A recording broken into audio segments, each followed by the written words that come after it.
Boys in the back. Boys in the back.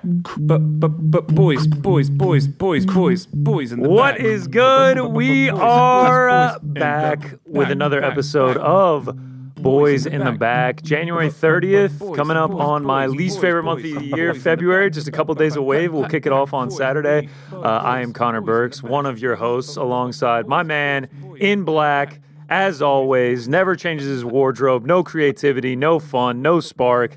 Nope. Eric Jackman. What's up? What's up, man? Shout out to producer Jordan right here with the pirate hats on the desk. We'll be doing our pound for pound rankings later of best pirates, all-time pirates, the goats of piratry, if that's a word. Pirating? The goats of pirating. Piracy? Piracy. All motivated by one Shara Bullet, the pirate. Yeah. Shout out to Jordan, although break the fourth wall, as we always say, and has now become a running joke. Is there even a fourth wall? No, there is no fourth wall. I have too much hair, according to Jordan, that it was difficult to edit this little yeah, so some graphic designers have actually come for it and been like, because I'm bald, my head should not be as big as y'all's. And that's actually a great point. It's a great point, but the intro was already made, the graphics were already made, everything was already kind of cemented. So the next time we do it, we'll clean that up and make sure everything's properly complain about sized. the blurriness of my face too? They were like, do we really, so they just took issue with all three of us. I think we look great. Yeah, I think we look great. It's a great logo. All right, off the top, we normally, I think we're a pretty lighthearted show. That's true. I think we keep things easy going here, but just right off rip, something that's trending right now is UFC fighter Bryce Mitchell, on his very first episode of his podcast, Arcansanity, which came out 5 days ago. A clip that's trending from it, a moment that's trending from it is about an hour 18 into it. He was discussing whether or not Elon Musk was doing a Nazi salute at the inauguration. And he essentially went on a diatribe where he said that he thought Hitler was a good guy, a guy he'd go fishing with before he got on meth. Once he got on meth, he wouldn't go fishing with him. But Hitler was a good guy. Bryce Mitchell. According to Bryce Mitchell, Not shocking to hear this from me, from Bryce Mitchell. Yeah, that's kind of the saddest part for me is I had a lot of thoughts when I saw this. One is apparently this got published 5 days ago. How did we all miss this? I think someone this just point? came across it, and then once it gets posted once, everyone sees it. The viewership maybe wasn't there initially for people to catch this early. But the sad part for me was exactly what you said. The first thought I had was, oh, okay. I saw this and thought, okay. From the man that brings you the earth is flat and I don't believe in seatbelts. Yeah. Not that seatbelts, I just don't want to wear it. He just doesn't believe in them at all. Now brings you, Hitler was a good guy. I wanted to go fishing with him before he got on meth. That was the reaction. The reaction was yes, this tracks with what we've seen so far. And there's a sadness in the resignation that this is now acceptable discourse. That it's just Bryce Mitchell being Bryce Mitchell, and we got the free speech. And I was saddened by the idea that I didn't have any reaction to it beyond that. I could picture myself 15 years ago being holy shit, what did he say? I can't believe he said that. What is going to be the fallout from this? And my reaction today was yeah, that's Bryce Mitchell. And this is the current environment we're in where you can just say stuff like this. And so it makes me think about, I assume that if asked about this, Dana White will say, we don't censor speech, as he's kind of had that stance regularly. And I will also say that seems to be a prevalent stance, right? There's a modern stance of, and we see it on social media platforms, we see it elsewhere, we're not going to police speech, right? Everybody should have free speech. We should be allowed to say whatever we want. And it is up for the individual user to kind of figure out how to navigate those waters. I'm understanding of that concept, and I think there are many advocates for it, and I understand where that comes from. My question, though, is this is still a business, right? The UFC is still a business. MMA is a sport. The UFC is a business. If you are Dana White and you go free speech, whatever you want to say, I'm not policing this, and how what I wonder is how far does that extend, right? If Bryce Mitchell at the next event gets on the mic and says, who is a great guy, and just goes into, by the way, we're not going to have a discourse about whether Hitler, I'm not going to talk about any of his points. I don't care to do that. I think any rational human can kind of do that on their own. I'm not here to moralize that. I'm not here to talk about that. But I do wonder if he gets on the mic the next time he has an open microphone and we don't police speech, and he goes, you know who's a great guy, and just launches into a diatribe about Hitler was great. Is that the look that you want as the UFC? Is that the look that you want as Disney, ESPN, who is the current broadcast partner, who knows where they'll end up to the next contract? Is that the person you want advocating for your sport? And so I'm just wondering if there is a limit to the free speech thing. We've seen like Sean Strickland kind of pushes the envelope, and it has been like, okay, that's just Sean Strickland being Sean Strickland, and we leave it there. This is a new level for me. I feel like personally that this is reaching a level where you cannot just allow it to go unchecked. But I do wonder. I mean, the biggest thing is we're not misquoting him. We're not like that's taking his correct. words out of context. He said it multiple times how Hitler was a good guy. Yeah, how he actually stamps it with like, I firmly believe that. Yeah, and so it remains to be seen. Maybe the UFC will do something about it. Maybe they won't. But I do wonder what the limit of this, like, we can just have anybody saying anything they want, will truly go, and how much the partners involved and other people at play here would care about something like this coming out. We'll see. I personally, I don't think anything will happen. I have to operate that way because nothing has, like, we have transitioned to a new era where Dana White has been very clear. I do not police speech. And so this is a continuation of that, right? Like, he's not policing it. Bryce Mitchell said what he said. I'm just wondering if there is a limit to that, would this be the limit? Or is there something even beyond this that is even more potentially offensive to people that could stretch it? But yeah, I don't want to get into like the debate of the actual points of this because I think that would be completely silly and farcical. But it's an unfortunate reality where like I'm resigned to the idea of like, yeah, you can just say that and it's fine. And nothing is probably going to happen. Yeah. But we'll see. I'm curious to see what is the limit. We'll find out. We'll monitor that as it goes along. But this weekend, the UFC heads to Saudi Arabia for, I mean, the most stacked fight night of the year to date. I think it's better than the Seattle card. And I actually think you could make an argument that it's better than UFC 312 next week. I think I'd agree with you if you made that argument. I mean, if you're going like, you have Israel Adesanya in the main event going against Nassourdine Imavov, sure, who isn't, the biggest B-side, but it's top-ranked fighter, contender. A top 5 fighter going against Israel Adesanya. You have Shara Bullet and MVP, which is just a fantastic fight. It's going to be pure entertainment. You have Sergey Pavlovich, who was fighting for the interim title at MSG back in 2023. Said Nurmagomedov going against Lockdog, which is going to be a fantastic fight. You got guys like Terrence McKinney, who's all action on there. Our girl Jasmine Jasdavicius, no big deal. Shout out. I just feel like this has more depth, and the top 2 fights, entertainment-wise, deliver not on the exact level of 2 championships, but like this is in my opinion, a deeper card, and you can make an argument for a better overall card. Yeah, I agree with that. And I think from top to bottom, there's enough like storylines and names on here that like for a fight night, you're getting a pretty solid product. And Israel Adesanya is one of the UFC's bigger stars, right? I don't know where he'd fall in the pecking order. You could debate it. He's a far bigger star than anyone on 312. Huge star. Ariel was speaking to him. Israel was on the ArielHelwani show this week, and I believe it's like the first time in a very long time, 7 years, 6 years, something like that, where he has not been in a championship fight. Yeah, it's insane. Or main eventing a pay-per-view. And he's headlining a fight night. To me, this feels significant. It feels like if we are going to go to Saudi Arabia, the product is going to be of higher quality, as we've seen with the Saudi boxing and the UFC events that have come there previously. There's an attention to making sure that this is a spectacle. And even though, and you said this perfectly, even though Michael Venom Page and Shara Bullet is not like a high stakes ranking matchup with championship implications, the expectation is that they're going to strike and it's going to be a good event. So, is it better than the pay-per-view? I might feel that way. 312 is the top 2 fights are great. DDP Sean Strickland, Wiley Zhang, cream of the crop. Suarez. As good as it gets, belts on the line. If you look at beyond that, though, is Sergey Pavlovich, Jairzinho Rosenstrike better than Taliesin Teixeira, Justin Tafa? Yeah, by a lot. Infinitely. Yep. Jimmy Crute, Rodolfo Bellato, or Said Nurmagomedov, Lockdog? And Lockdog, yeah. I mean, you're taking that. Fares Zayam versus Mike Davis, which is an absolute banger. If you're not excited for that one, you are not a fight fan. Or do you want Jake Matthews versus Francisco Prado? Sneaky, a pretty good fight. Those are closer, but I'm still going Davis. I wasn't giving enough credence there. I think I counted it up yesterday. 312 has 12, I believe, fighters with 10 or less professional bouts on their record. I mean, the featured prelim, Anshul Jubli, the Indian fighter who was very hyped up and then got a loss. I believe it was against Mike Breeden, who started barking at him. All-time performance. Against Quillen Salkild.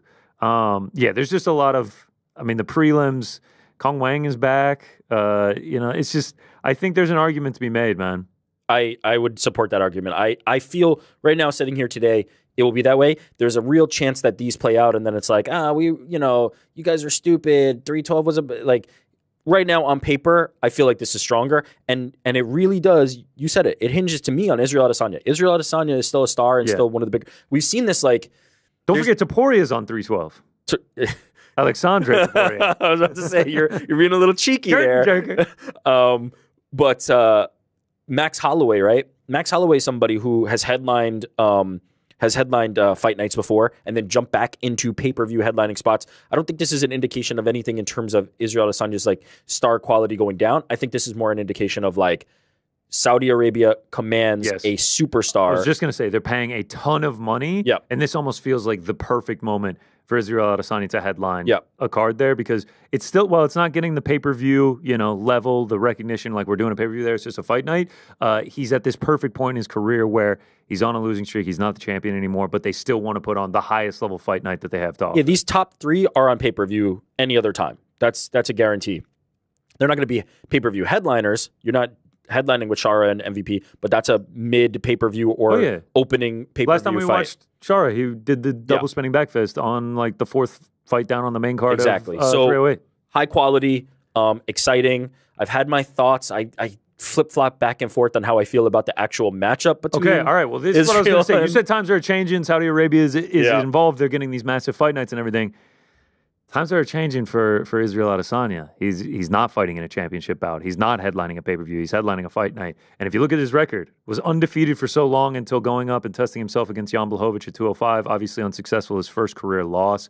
But then he rallies off 3 straight wins at middleweight, and it's like, okay, he just didn't need to go up to 205. Izzy's back. But now, man, since the Jared Cannonier win in July of 2022, lost 3 of his last 4.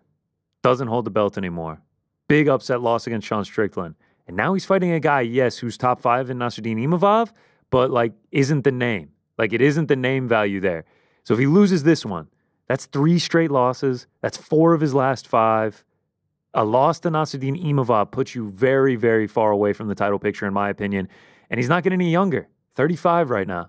What do you make of not just the matchup, but the implications for his career, and on the other side, Nassourdine's career as well? Top 5 and a win over Israel Adesanya would boost him big time. I think it's going to depend on who's holding the belt.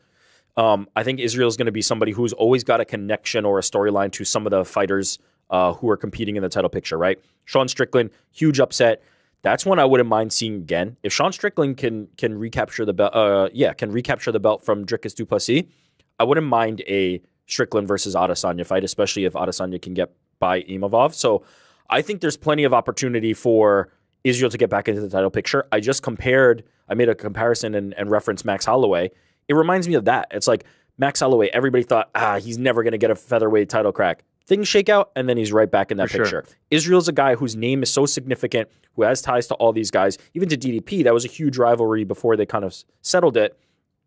I could very easily see him getting back into the title picture, win, lose, whatever happens on Saturday in Saudi. So if he loses, though, then he'll have a loss to DDP. Yeah. He'll have a loss to Strickland. He'll have a loss to Imavov.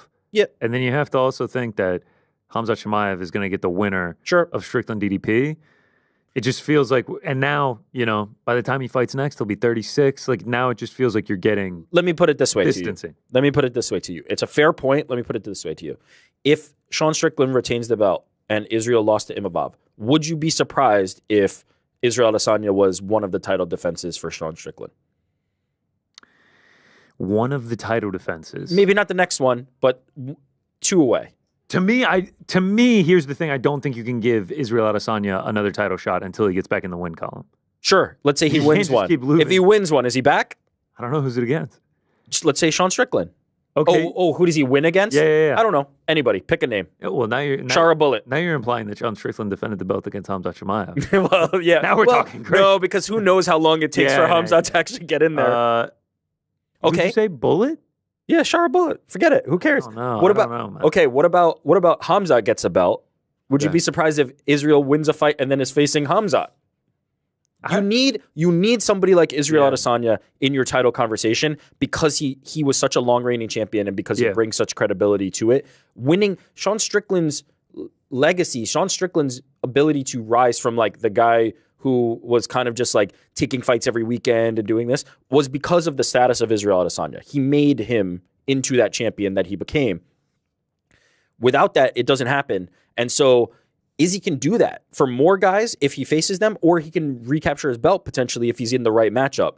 He's always going to hang around that title picture. And I've said that the Max Holloway thing is the perfect comparison for me because the guys who can't get past Max, eventually Max is beaten so many of them that he gets back into the title picture. Or if they do get past Max, you go, okay, that guy's a real contender. That guy's somebody that I really know can compete for a title.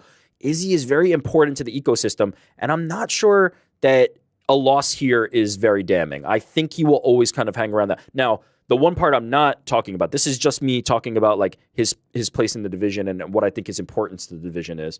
This is not me talking about his own motivation. Because if Israel loses here and goes, man, I've kind of done everything, because quite frankly, in the short amount of time he's been in the sport, he's kind of done everything. He's had a long title reign. He's been an extremely exciting and profitable champion.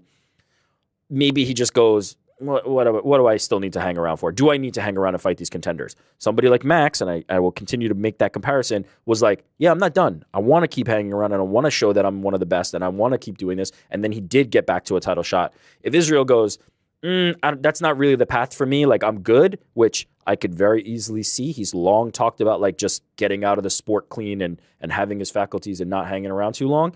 I could see that too. If he is motivated, I think Israel will always have a place near the top of the division and be somebody who can either elevate somebody to championship status, or if beating them, he launches himself back into championship status. Yeah. I mean, that is a good point that you make about the potential of him losing. And then it's like, okay, you've lost 4 of the last 5. And it's like, you do wonder if the motivation is still there. Sure. Because we're talking about being far away from the title. What if in his head, he's just like, you know what? I did everything that I needed to do. That might be it for me. I'm not calling Izzy an Izzy retirement if he loses on Saturday. But you wouldn't be shocked either, right? Wonder. You do wonder. Here's how I'm going to lay it out. I think we get a y'all must have forgot performance. Love that. I think he bounces back, gets a dub, and then he says, I'm not really worried about the belt. You let the winner of DDP Strickland go fight Hamzat. I'll take loser so I can get my get back. Wins that one and then attempts to fight for a belt. I love that. And as I was kind of advocating, that seems like a very viable path, right? Israel could very easily kind of execute this plan if he's able to get past Imavov. That feels very possible. Fight the loser. Your next shot could be for the title if you win that too. I also, I know he tried 205 and it didn't go successfully. There's probably some fun fights, and I'm not even going to go. I'm not going down the Alex Pereira. I'm not I can think of one that would be pretty fun. I'm not going to the Alex Pereira, Israel Adesanya thing. I think they've both kind of like agreed to put that to bed, at least for now. But I wouldn't mind seeing him in a 205. I think there's still a lot of tread on the tires for Israel, and I really just like watching him fight. And so I don't think this is like a do or die like it might seem on paper. Another one, if I could just throw out there, just in case if he does go to the 205, a fun one. The man behind your shoulder, right there behind you. Yeah. Mr. Yuri Brashka. Yuri and Izzy would be sick. Would be freaking sick. Sign me up for that's a great one. That might be the number one. I think that actually might be number 1. Yuri versus Izzy. Now, honestly, we could get Yuri to come down to 185 maybe and do it down there. Now, it seems like he just picked up a big win. He's back on track at 205. Yeah. He's kind of teased the 185 thing. We don't but do 185. He's settled at 205 right now. But down the line, I don't hate it. Honestly, because if he doesn't get obviously having the 2 losses to Alex Pereira, if he doesn't get like the immediate shot after his win over Jamal Hill recently, it's just like, well, fight Izzy in the in-between, win that, and then you get Alex for a third time. That you could easily see that as a fight night headliner or a co-main on a super stacked pay-per-view. Like, as I said, Israel provides a lot of value to the UFC and to their cards because he is such a recognizable name, because he's such a great promoter, because he's such a viral kind of fighter when he does like have those moments. You can elevate other people and you can elevate your brand by continuing to allow him these opportunities. So I don't think he's going anywhere unless he goes, yeah, I'm done. Unless he does that. How about Imavov? Imavov gets a dub. He's ranked 5th right now. You would think he would take either the 2 or 3 spot. We think he gets the loser of the title shot. We think like he's like, you have to imagine he beats Israel Adesanya. He gets on that mic. He says, "Give me the title shot." You have to believe that, and you would honestly say like outside of Hamza, which everybody is clamoring for and kind of has identified as next, he's probably the next guy after that, right? Like he's probably the one. Especially if he beats. We're talking in a world where he beats Israel Adesanya. Yeah, it would have to be. It would be Hamza and Imavov. That's all you can do. And so he's put himself in great position. The Israel Adesanya is no easy task, and I'm fascinated to kind of see if, like, I haven't. Every time I watch Imavov fight, I feel like, yeah, that guy has some skills that I think is going to be very beneficial to him at a championship level, at the highest level of this division. But I never walk away. Okay, here's the comparison. Every time you watch Hamza Chimaev fight, especially like the recent performance against Robert Whittaker and the early ones, you go, holy shit, that guy's going to rip the head off anybody he faces. I never walk away from an Imavov fight feeling that way. I don't get that kind of same sensation. But it's very clear that he's able to strike, he's able to grapple, he's able to go in between. He has the skill set to kind of pose a lot of problems for everybody. I just feel like he needs this. He needs like a trademark win, and against Israel Adesanya would be the perfect time to get one. Well, don't forget, he also has his last loss on his record was the short notice 205 bout against Sean Strickland. Yeah. So, like, I'm sure he's itching to get his get back. Yeah. So if Sean Strickland wins the belt, then Imavov will just be calling that much more for give me the rematch. I want to. And it would make a lot of sense. Yeah. I feel like Hamzat is next, though. I feel like it has to be Hamzat. I feel like Imavov would really have a good fight on his hands if DDP defends. Then he gets the loser of Sean Strickland. Then if he beats Strickland, then it's just like, I'm not fighting again until I get the title shot. And he'd be like justified to do that. Now, would I be surprised if he had to fight again? No, but I think he's put himself in a really good position if he can do that. Official prediction. I know you've kind of been. There's been some murmurs around the office of you like the dog and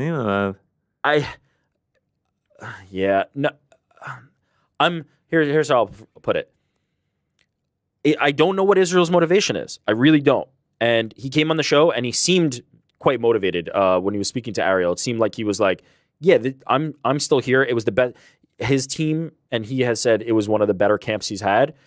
Maybe it will be good to step back from that championship spotlight. Maybe it will be good to step down from pay-per-view main event to now fight night main event, and that lowering of the expectations and the responsibilities and the stakes will be like, holy shit, we got a vintage Israel Adesanya performance. Can it be that Max Holloway thing? I think it can, but I just do wonder. Like it's his own words that make me have doubts, because every time he speaks, he's such an intelligent guy and thinks about the long term and thinks about things way beyond just his fighting future. He's not the type of guy who's just like, the only sole focus is my championship and getting back to championship. He's like, I could do with or without the championship. I've done everything. I've lived a great life. And if I walked away today, it'd be fantastic. When you say things like that, it makes me wonder, from the fight perspective, what's the motivation? But based on the fact that they're saying it's a great camp, I'm going to stick with what I feel, which is that Israel's going to show up. Israel's going to have a vintage performance, like you said, and I side with Israel. Okay, wow, this feels like a flip. I've gone back and forth here. I've gone back and forth. I just think he loves the game. Like, he just loves fighting. Like, remember when he lost to Strickland, he was like, "You're not going to see me for a long time." We saw him 10 months later, fighting for the title against DDP, and then he loses that fight, and now here he is back. What? 5 months later, 4.5 months later, like we're already seeing him again. I think he just loves fighting. I think he just loves getting into scraps. He loves camps. He loves promoting. He loves doing all that. So I think he is motivated. I think we do get Izzy still Izzy moment. Yeah. He gets a dub, and then he's right back in the title picture. I'm with you, and I feel the same way, but I would not be shocked if it's gonna be crazy if Imavov was just like, I'm here. I'm the guy. I love this fight because there are stakes. There are a lot of stakes attached to this one. Where does Izzy go if he loses? What happens if Imavov wins? Like this, there are stakes here, and that's what makes fighting good. good to me. This could be a very pivotal kind of moment in a moment that's not just obvious, right? In not a just, hey, these two guys are fighting for the belt and it's so obvious what the stakes are here. This is like a sneaky one for the division. There will be a lot of impact from this. Let's go to the co-main event, a 185 matchup, a one-off 185 matchup for Michael Venom Page. He's already come out and said, yep, I'm going to go up, take this fight, and then I'll just go right back down to 170. This is just a fun scrap, man. I mean, how can you not love this? MVP, when he first joined the UFC, was just like, okay, what's he going to look like? He's fought his entire career at Bellator. Just talk about being game, man. Comes in, takes on Kevin Holland, stunting on him, showboating against the guy like Kevin Holland. Yeah. Takes on Ian Gary, and if it was not for Ian Gary getting his back in the third round, then he takes Ian Gary's O instead of Shavkat Rakhmonov doing that. And now, Shara Bullet, undefeated, one of the scariest dudes in the division right now. Yep, I'm down. I'll take it. I'll go up a weight class and fight him. It's going to be a striking battle. You've been known to lately be taking a lot of takedown bets and props. Shout out to Jay Singh. Over under 0.5 takedown attempts in this fight. Let's actually see if that's up right now, because I would imagine the under 0.5 combined between them has to be minus 3,000. Disgustingly low. Yeah, like it's almost like they should just make an agreement with each other that they shouldn't do that. The gentleman's agreement. Yeah, it doesn't look like they're up yet. They usually come up around like late Thursday afternoon, Friday morning. I'll keep you updated, but yeah. Under 0.5 is going to have to be in the parlay unless it's just like minus 1,000. Yeah. Though MVP did say, he was like, I'm going to make this guy shoot. And it's going to be like, oh, yeah, you remember when you were desperate against MVP and you had to shoot? I feel like MVP has been using that line a lot lately to try and get his opponents to not. Yeah. I don't get the sense that Shara Bullet is interested in that. I think we have on the lower third here, Shara Bullet, 0 wins via submission. Yeah. Ain't interested in it. Not a grappler, a Muay Thai fighter, and I don't imagine that either of these guys is going to shoot. But Michael Venom Page has been, because look, it's no secret. We saw what the path to victory is against MVP, right? You take him down and you hold him there. That is how you win that fight, because on the ground he's not as well equipped. Now he's done grappling tournaments, he's got jiu-jitsu, but wrestling control, there is no match for that if you don't have the answers. And so that's his weakness. That's his Achilles heel. If you can take him down, you can kind of control him. So he's been smart to just be like, yeah, that guy's going to shoot. Everybody's going to shoot. They feel that MVP power and they start shooting in order to get inside the opponent's psyche and be like, yeah, you don't want to be the guy who they say, he shot on MVP because he couldn't strike with him. I don't imagine that that's going to be much of a problem. I think Shara is going to keep it standing. I think MVP is going to be happy to keep it standing. I wonder, man. I honestly, I have no read on this fight. I really don't know which way to go. I said this last time. And even in the crazy impressive knockout that Shara Bullet had, it was a close fight. He's never blown my mind. It was a very close fight. I was on Armin in that fight. And it looked like it was good. I was like, man, I'm feeling pretty good. And then the double spinning back fist, I was like, oh, shit, we're not looking that good. This one's over. So, yeah, man. I mean, MVP, like, he's looked good in his UFC career so far. And if it stays standing, like, he has a chance against anyone. I think we're in for a great fight. I'm kind of with you in the sense of like, is Bullet just going to keep improving and just keep getting it done when he needs to? Obviously undefeated, never lost. But I tend to think like in a striking battle and you got MVP at plus 160 right now. Yeah. You take the dog shot and just see what happens and enjoy a fun fight. I mean, this is where we were with kind of the Kevin Holland fight. It was like, yeah, I was so wrong. I was Kevin's so wrong on that UFC one. UFC caliber guy. He's got the striking, and it's just like MVP is just a better striker. And there's not many guys who just outstrike MVP. Just that's what that is. If you talked about the Ian Gary fight was controlled in the grappling. Like that is how Ian Gary was able to pull that off ultimately. MVP is just the cream of the crop, the top of the top when it comes to striking. It feels like Shara could be along, like maybe he will elevate to that level. What I will say is I have not seen that yet. I know that knockout was spectacular, but like you, I was watching that fight and feeling like Armin Petrosyan was like winning most of that fight or at least drawing even. And MVP is a significantly better striker than that guy. So we're just going to have to see. It's one of those things where like maybe I'm just being a hater. Maybe I'm just not seeing what everybody else is seeing. But I haven't he's not blown me away in any way. But that knockout, it's hard to argue with. Like that knockout was obviously one of the best. He's obviously skilled. But MVP is like a guy who's super skilled at the highest level been doing this for years. Now, some would say, is Bellator actually the highest level? You know, you can have some respect. Bellator's in the dirt now. We should at least have some fond memories. I think the advantage has to be slightly toward MVP, but maybe it's just that Shara hasn't had the opportunity to show it against guys of this caliber yet. And when he gets there, he'll be able to. I'm just excited about the potential. I don't really have a great lean, as I said. I'm not really interested in kind of like thinking about the implications of this. I just want to see a fun fight, and I think they're going to deliver that. I'm confident that they're going to deliver it. Yeah. In a striking battle between two guys who are high-level strikers that have knockout power, I think it's going to be fun. I don't think this is going to be like striker versus striker, so someone turns into a grappler. Okay, but is there any chance they do a staring contest? Because I do feel like that could happen.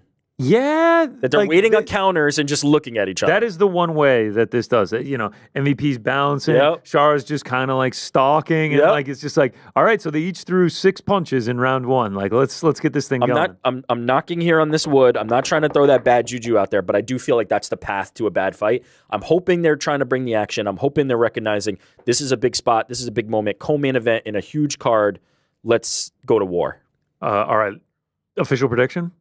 I'm going MVP. I lean MVP, but I don't know. I'm going MVP. I lean MVP. All right, let's go one more down. Sergey Pavlovich taking on Jairzinho Rozenstruik in another fight that I can't really see either of these guys going for a takedown. I think this is going to be purely striking. And, you know, MVP, Shara might, you know, they both have knockout power, but it's like it might be more finesse and more style and everything like that. Jairzinho and Sergey feels like whoever lands clean first is going to be the victor in this one. I will say, Jairzinho can kind of be crafty at times. Like, he is more of a kickboxing background. Yeah, he's more of a technical guy than he is like a huge power guy. But when he does land with the power, it's pretty significant. This is an important fight for Pavlovich, in my opinion. Like, there was a point where people were talking about him like he was the boogeyman, like he was the Francis Ngannou, right? That they were looking at him and being like, nobody can withstand this power. If he comes in there against you and touches you anytime, you're going to die. No, he was the Ivan Drago of the division. Yeah. Like people were like, this is the real life Ivan Drago. If he dies, he dies. 6 straight first round knockouts. Just touch the chin and he's done. And then, you know, he'd stepped in on short notice against Tom Aspinall for the interim belt at MSG in 2023. And obviously Tom Aspinall comes out victorious, knocks him out and everything. And I was sort of thinking like, all right, man, he went against the best. He got clipped. Shit happens. But that performance against Volkov, Volkov's getting haircuts. He's styling himself in between rounds. He's smiling. He's just having a great time. It's just like Pavlovich couldn't close the distance. He couldn't touch Volkov. It goes to a decision, and like it was a sound beating of Pavlovich. And now it's kind of like what you're saying.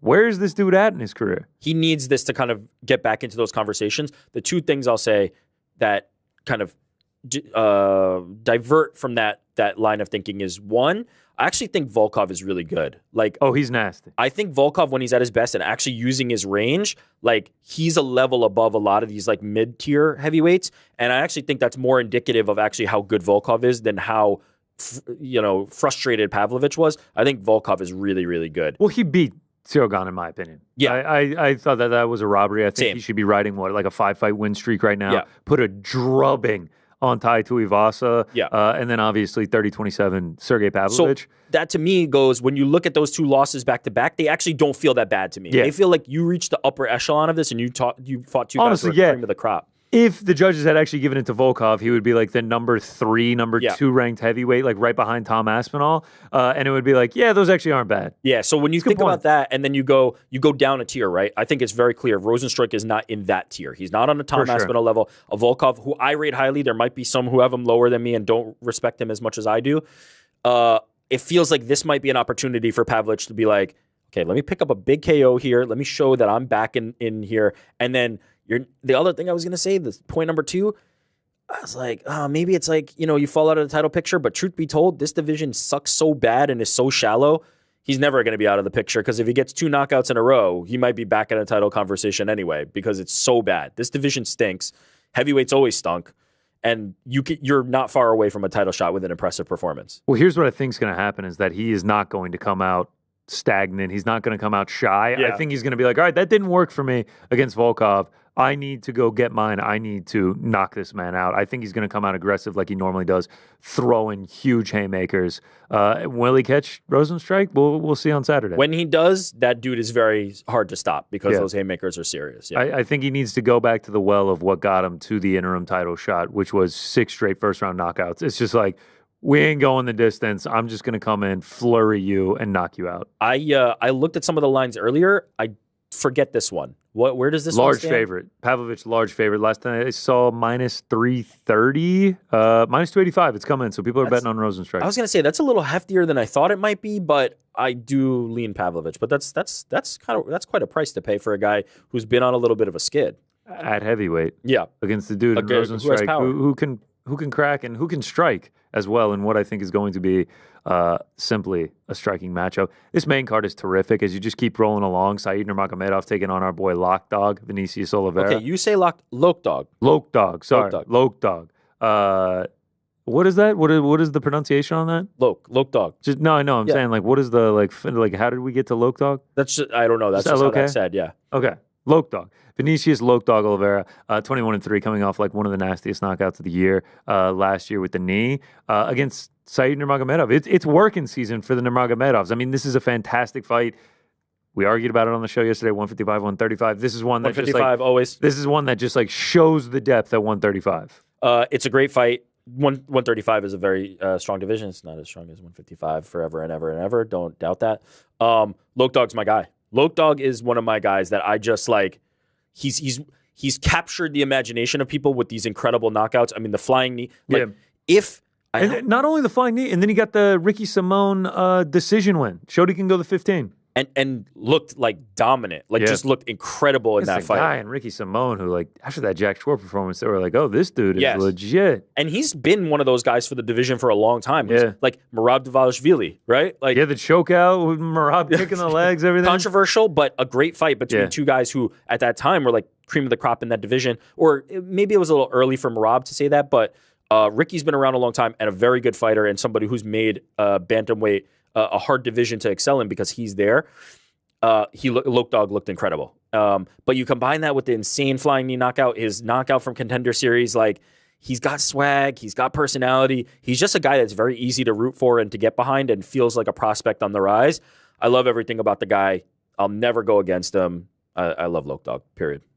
So you're riding with Loke Dog. Yeah, of course. I think I probably will too. I mean, like he's someone that could be a star at 135 if he keeps picking up wins. He's obviously early on into his UFC career, but Said Nurmagomedov's a good test for him. Huge test. And having this fight in Saudi Arabia, I feel like the fans. I mean, there are quite a few Russian fighters on this card, and just fighters in that area. So I'm hoping like the crowd will be on fire for it. Yeah. So that's a great one. And then the fifth fight. It's a 6-fight main card because it's a fight night. They always do this, but the top 5 fights to me are like just class. Faris Siam taking on Mike Davis, who if you've never watched a Mike Davis fight, it's just always a banger. And then Siam's sneaky 4-fight win streak, won 6 of his last 7. Like this is another fight that will be flying under the radar, but I have high hopes that it's going to deliver. Yeah, Mike Davis. The story with the Mike Davis is like we haven't seen him as often as we'd like. Combination of injuries, like there's just been not opportunities to see Mike Davis. But I'm a big Mike Davis fan. And the same way I was like kind of raving about Loke Dog, I really like Mike Davis. I think this is a really important spot for him and could kind of be like the launching pad to like get some momentum and go. I'm entering an upper echelon. Faris Siam though is a really really like well put together fighter, a very crafty and talented striker. I don't know which way this one's gonna go. I'll be honest. Like I feel like I could see either way. Like I feel like I could see like Siam just being like winning a pretty comfortable kind of like 30-27 kind of like smooth type performance, or I could see it getting dirty and it's like it's going either way in a split. I could see Mike having a nice little finish. Like I don't know. I really don't know which way to go on this one. I see a lot of possible outcomes, and that I love fights like that because they're the most exciting to me. When I feel like it's like, okay, this guy's going to win this way, this guy's going to win this way, let's just see which happens. Those are kind of boring because I'm like, we kind of figured it would play this way. When it's one of these where it's like, either guy could get a win by decision, either guy could get a finish, it could be this scrappy kind of brawl, those are the most interesting and intriguing to me, and this feels like one of those. Yeah, I mean, 4-fight win streak for Mike Davis, and you said it. Since October of 2019, we had to wait again until January of 2021 to see him fight. Then we had to wait till October of 2022, and then again till March of 2024, and now in 2025. He's been fighting once every year-ish, close to once every year. We haven't seen enough of him, unfortunately. It's very exciting whenever Beast Boy gets in there. So I'm just going to enjoy it while we have it. Some other fights worth mentioning on this one, which really is just it's just a great fight night. We're getting blessed with some good fight nights. This, UFC Seattle, the London card is shaping up pretty well. Finishing off the main card is Muhammad Naimov versus Khan Ofli. Naimov, one of the younger guys. I believe he's the Tajikistan fighter. Excited to watch it. I mean, he's just another guy that could be a guy in this division. Yeah, and one of those guys that tends to fill out some of these fight nights that you go, oh, that's somebody to keep an eye on, and then the performances start to stack up. Shamil Gaziev, the GOAT. Shout out, the GOAT's back. The GOAT taking on Thomas Peterson. Gaziev, sneaky great social media game. Really? Yeah. I'm not aware of this. When he main evented against Rosenstrike, I should have sent it to Jordan so he could have it. When he main evented against Rosenstrike, he was just tweeting and stuff through it, and he had at one point he took a picture with the poster, but went on the other side of Rosenstrike, and the caption was just "We've got you surrounded, Jairzinho," and it was just himself on the poster, and then himself in real life. He just has some funny ass tweets from time to time. That's pretty good. People become fans of him. Bahrainian, I believe he is. Okay, was undefeated, but then obviously Rosenstrike put on an incredible performance there, made him quit in the 4th round. Always excited to get some middle tier heavyweights going, and this is kind of a stacked card in terms of middle to lower level heavyweights. Yeah, he that might have been too big of a jump up into a main event against Rosenstrike. I think this is the type of fight that he could look pretty good in. Yeah, Hamdi versus Jamal Pogues is the curtain jerker. Who doesn't want to watch Hamdi versus Jamal Pogues at 9 a.m.? Heavyweight big boys, yeah. That is my ideal Saturday morning. A cup of coffee, Hamdi, Pogues, curtain jerker. Love it. And it would only be right if you're betting on it as well. Maybe even taking an over in it. Is that a tease for something that's going to happen later? I don't know. Terrence McKinney. Yeah, the man.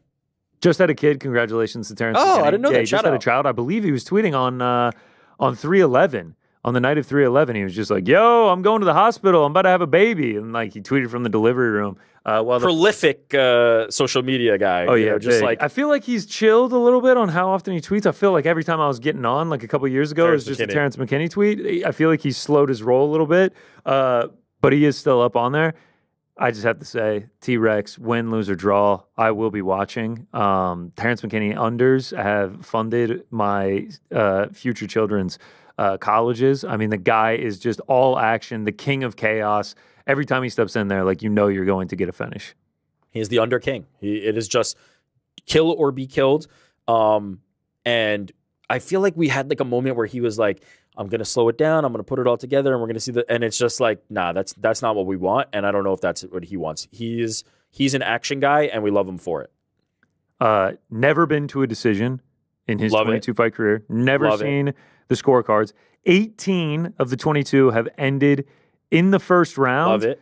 And if I'm not mistaken, he has only been over the 1.5 one time. Love it.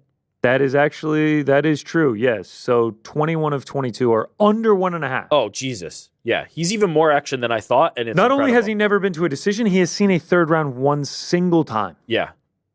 It's incredible. If you're not watching Terrence McKinney, I don't know what you're doing. Here's the other thing. You only got to watch for a maximum of 7 minutes because it's going under 1.5. That's how long it's going to go. There was one moment in time. I mean, just his last 3 fights, 37 seconds, 20 seconds, a minute 25. It's just you could watch his last 3 fights in just over 2 minutes. Perfect. It's Love just incredible. Win, lose, Shout draw. Terrence, T-Rex, I will be watching. I can promise you that much. And then lastly, one I wanted to get into, Jasmine. Jazz Divizius. There it is. Taking on Mayra Buena Silva. And Jasmine's a big favorite in this one. I saw minus 220 earlier this week, and now she's ballooned up to minus 260, minus 275 against Mayra Buena Silva, who this time last year, I want to say, right before 297 when she was about to fight Raquel Pennington, when she was a favorite in that fight, people were like, Mayra Buena Silva is the future at 135. She's going to win this fight, and then she's going to have a long-standing title run in the women's bantamweight division. It was a foregone conclusion. It was write it in stone. She's going to be the queen of this division. If I'm not mistaken, I bet Raquel Pennington, and I got shit on for it. People were like, Mayra Buena Silva is going to win the... It's crazy. And you were right. And now Jasmine Jasudavicius. Huge favorite over. The actual future at 125 Yep. is coming to take the throne out there in Saudi Arabia, has been posting some great content. Yeah, I mean, I'm actually curious. MBS, first time we've seen her at flyweight in a while. Yeah, and I feel like this is indicative of kind of where she's come down and Jasmine has ascended. Like, this is a very important fight and something that I think can start having the conversations about her encroaching and creeping up to title territory. Like, she has proven herself as one of the best fighters in this weight class. And she's so well-rounded. She's got primarily the grappling is where I think she's absolutely best. Once she's kind of on top, she's pretty dominant there. It's really bad for you to be underneath her. But the hands are coming along. The game, the putting it all together is becoming smoother and smoother. She gets on the mic and she cuts the fun promos. She's tough as hell. She's extremely tough. Active. She fights a lot. Like, she's on a 3-fight winning streak, and I remember she lost to Tracy Cortez like September of 2023. That was like 16 months ago. She's already bounced back on a 3-fight win streak. Speed bump, and if I remember, that was kind of a controversial card, right? Like the decision in that one. Well, there was like the pulling of the hair, and Tracy was like accusing her of being a dirty fighter, but wasn't the scorecard like? I feel like it was a close one that I scored it for Jasmine. I mean, okay, so then there we go. Even against Tracy, we love Tracy, but yeah, she's legit, and I think it's really this is a big opportunity for her. Now, obviously, as you said, Myra was doing her work at bantamweight, and that's where kind of the significance of her ranking would have been more important. But it is still a big name for her to be facing, and I really do think like this could be the start of a big run. All right, so we just went through a bunch of the fights. I mentioned some of UFC 312 to you earlier. Do you feel any different on whether or not this week is actually better than the pay-per-view next week? I was already there, and I'm even more there. This is a better card. Yeah, I think so too. The two fights at the top of 312 are unassailably great. You cannot argue that those are great fights. Oh, you can't wait. DDP versus Strickland was a great fight the first time. We have already seen it, and it was great, and I imagine that they'll build it up, and it will be fun. We're already kind of getting into some of the trash talk where Strickland's trying to call DDP a pussy for this, that, the other, and all this nonsense that he keeps talking. And then DDP kind of like with the funny clapbacks at him, and the title fight is incredibly good as well, the co-main event. So it's two fights that are, I would say, of the highest caliber, and then the rest of it leaves a lot to be desired, just quite frankly. Can't wait for this Saturday. I mean, what are the plans? You getting up, breakfast, coffee, bagels? You going to go get some bagels? I haven't thought about what I'm going to do. You know what? I'm going to do that inspired by you. I'm going to get some bagels and enjoy some fights. I can't wait. I'll be up early. I will be sitting there. I will be seated for Hamdi versus Jamal Pogues right at 9 a.m. Love it. Big old cup of coffee. Maybe Israel Adesanya inspired matcha I'll be having. Or Robert Whittaker inspired matcha. Yeah. I mean, I pretty much drink matcha every morning, so it'll be. Did you get one at lunchtime? It was pretty tasty. No, I did not have one at lunchtime. Did you? Yeah, I had that matcha latte with boba. Review? Yes. 10 out of 10. I was really pleased with it. The boba was nice and fresh.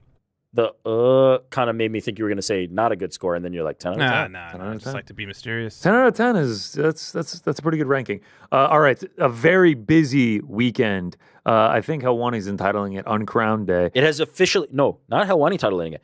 It has officially been dubbed Uncrowned Day. Saturday is Uncrowned Day across Yahoo Sports. Wow, the mayor of Yahoo Sports has named this Uncrowned Day. That's right. One February 1st, Uncrowned Day. That's the day. You get the trifecta. You get a little bit of UFC in the morning, and then we go into Royal Rumble for WWE, and then you go to, boom, David Morrell, David Benavidez. You're also getting a Clarissa Shields fight, so you're getting the boxing, you're getting the MMA, and you're getting the wrestling. Yeah. Connor, does this make you hate February a little less now? No. That's a good question. No. Wow. No, I was actually thinking as I was saying it, I was like, it's actually unfortunate that Uncrowned Day happens to fall in February.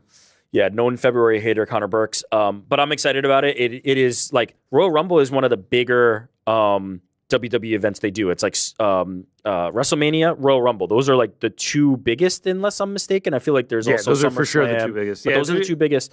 And so we've got that. We've got a huge fight night that we've just said is probably better than the next upcoming pay-per-view in terms of top to bottom card. And then you've got two great boxing fights. I mean, Morrell and Benavidez is like elite. And then we're talking about even bigger fights for the winner of that potentially on the horizon. So It's a big day in the combat sports world. Uncrowned Day, Saturday. Oh, you didn't mention your GOAT, Clarissa Shields. I mean, minus 3,000. Yeah, it's kind of a foregone conclusion, you know? It is actually a foregone conclusion. She's fighting.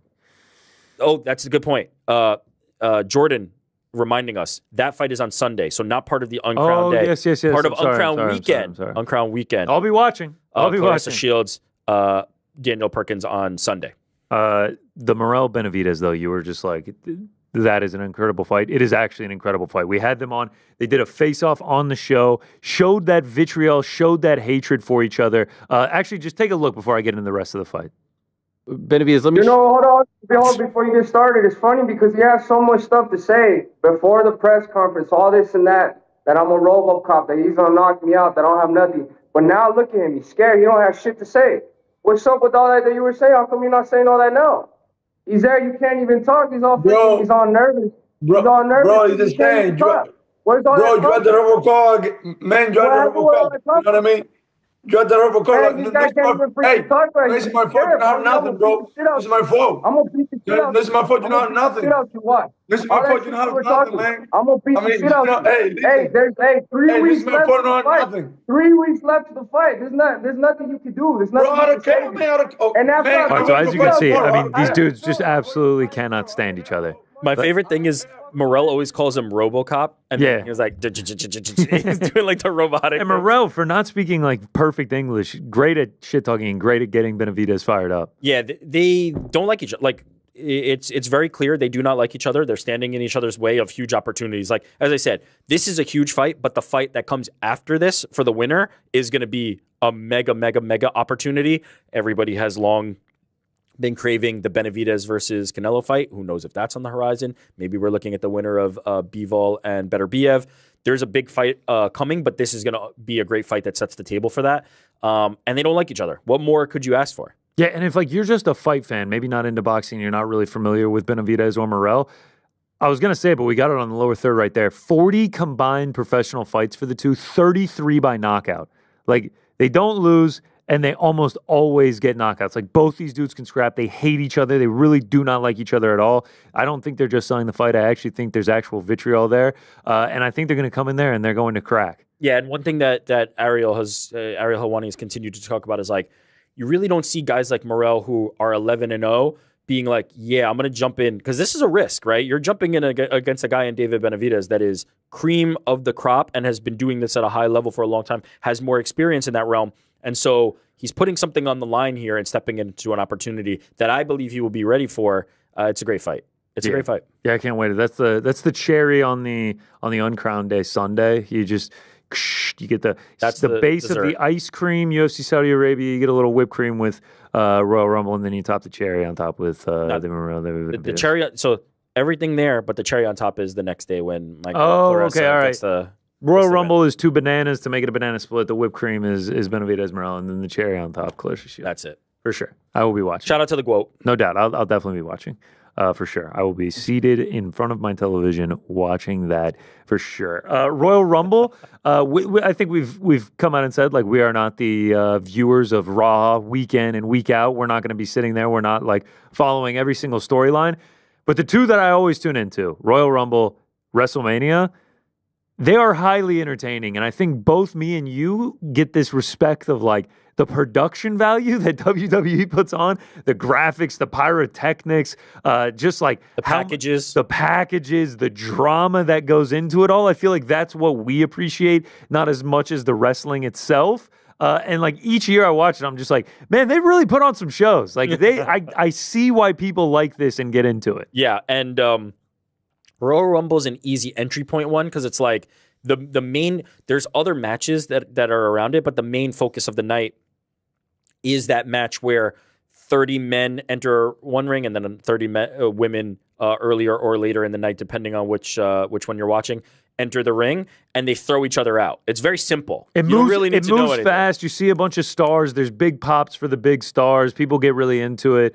It books a fight at WrestleMania, which will end up, or books a match at WrestleMania, which we'll end up watching as well. Yeah, I mean, it's dumb. To to me, it's just entertainment. You enjoy it on a Saturday night, a cold Saturday night in January. I guess it'll be February on Saturday. Damn it. But yeah, I think it's fun to watch every year. I feel like how many years are we in a row that we've watched it? I've watched it quite a few years in a row. This is the fourth year. This is the fourth year I'll be watching it. Watched it in 22, 23, 24, yeah, now 25. I watched it at least that many. I might have even watched some of them before. So yeah. And it's enough to keep me coming back. Yeah. Like it is enough to keep me coming back. We do the draft. Pizza got the best draft out of everyone, but that is what it is. We did the draft. You know, I put in some bets on offshore books. Oh wow! All right, so I assume we'll get to that later. Oh yeah, we'll get to that. We have an in control room rivalry going. Frank has won the draft 2 years in a row. Damn right, I can't be a third. Cannot be a third. It's going to be a third. I didn't love his picks. I'll be honest. I feel like me and Frank had the weakest picks. Mine are not great either. I have 30, which I'm hanging my hat on, but mine are not great either. I got like 28 or 29. Look, I got one of the late ones. I reviewed the tapes. Yeah. I've looked at the stats. I got this one in the bag. Okay. I don't know about this. There it is. The Royal Rumble draft. Yeah. You know what? You know what I appreciate about super producer Jordan? He's eliminated that 70 ball that he put in there. That was nice. That was nice. That was a horrible move by him originally. One of the dumbest production moves I've seen in a long time. But I'm glad that he corrected it. I'm glad that he corrected it. Yeah, I feel all right. I got 30. It is what it is. It'll be fun. Back in on the 30, and that's fine. It'll be fun, man. Watch. It is fun. UFC all day. We get two levels of fun with the draft, and why I love doing that draft so much is we get two levels of the fun. The first level is who is my number? So we have the number, but we don't know who's going to come out, right? We don't know who's going to represent that number. 30 could be the worst jobber in the world, or it could be, oh my God, it's John Cena and his music hits. Like that's the excitement, and then we see how they actually perform. Yeah, it's going to be incredible. I love it, and I love our draft. I love the draft too. One last bit of housekeeping before we get to the Philly cheesesteak tour from last week at KnuckleMania. Stay tuned. Paul Hughes, Conor McGregor. Yeah. A bit of back and forth, a bit of drama between the two. A video from the PFL and Anatomy of a Fighter's Will Harris came out where Paul Hughes was talking to Khabib and Usman, and he said, "I'm not like this other guy," referring to McGregor. He said, "I'm my own man," which is sparked back and forth between each other on Twitter. Like it's Conor, saying some pretty defamatory, nasty things to Paul Hughes. Paul Hughes bouncing back. Yeah. I kind of hate to see it, honestly, especially because Paul Hughes asking him to be in his corner before the fight, and now it feels like they're on two opposite ends of the spectrum. They don't get along at all anymore.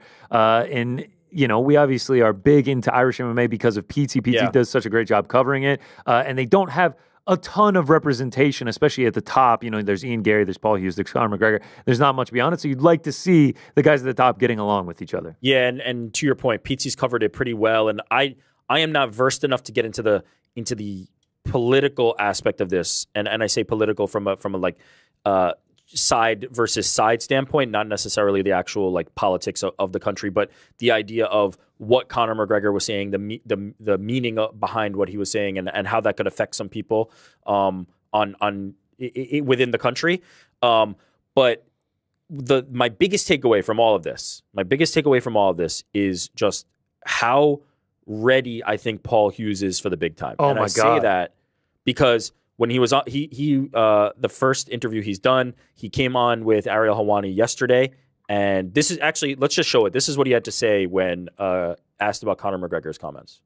I wasn't offended at all, and now a lot of people in Ireland, especially in the north of Ireland, will be couldn't be any more deeply offended as the thing he said, but I'm not actually offended or didn't take it personally at all, because it sounds bad, but it just seems like it's another day in his life of being just tweeting madness. It's not like I seen that and went, oh, I can't believe he said this about me. I think it's just another day in the life for him. And I just don't hold weight to his opinion anymore as to these sorts of things. And it's kind of a sad thing to say that, but that's actually just the reality of how I felt. In fact, I kind of just laughed at it when I seen it.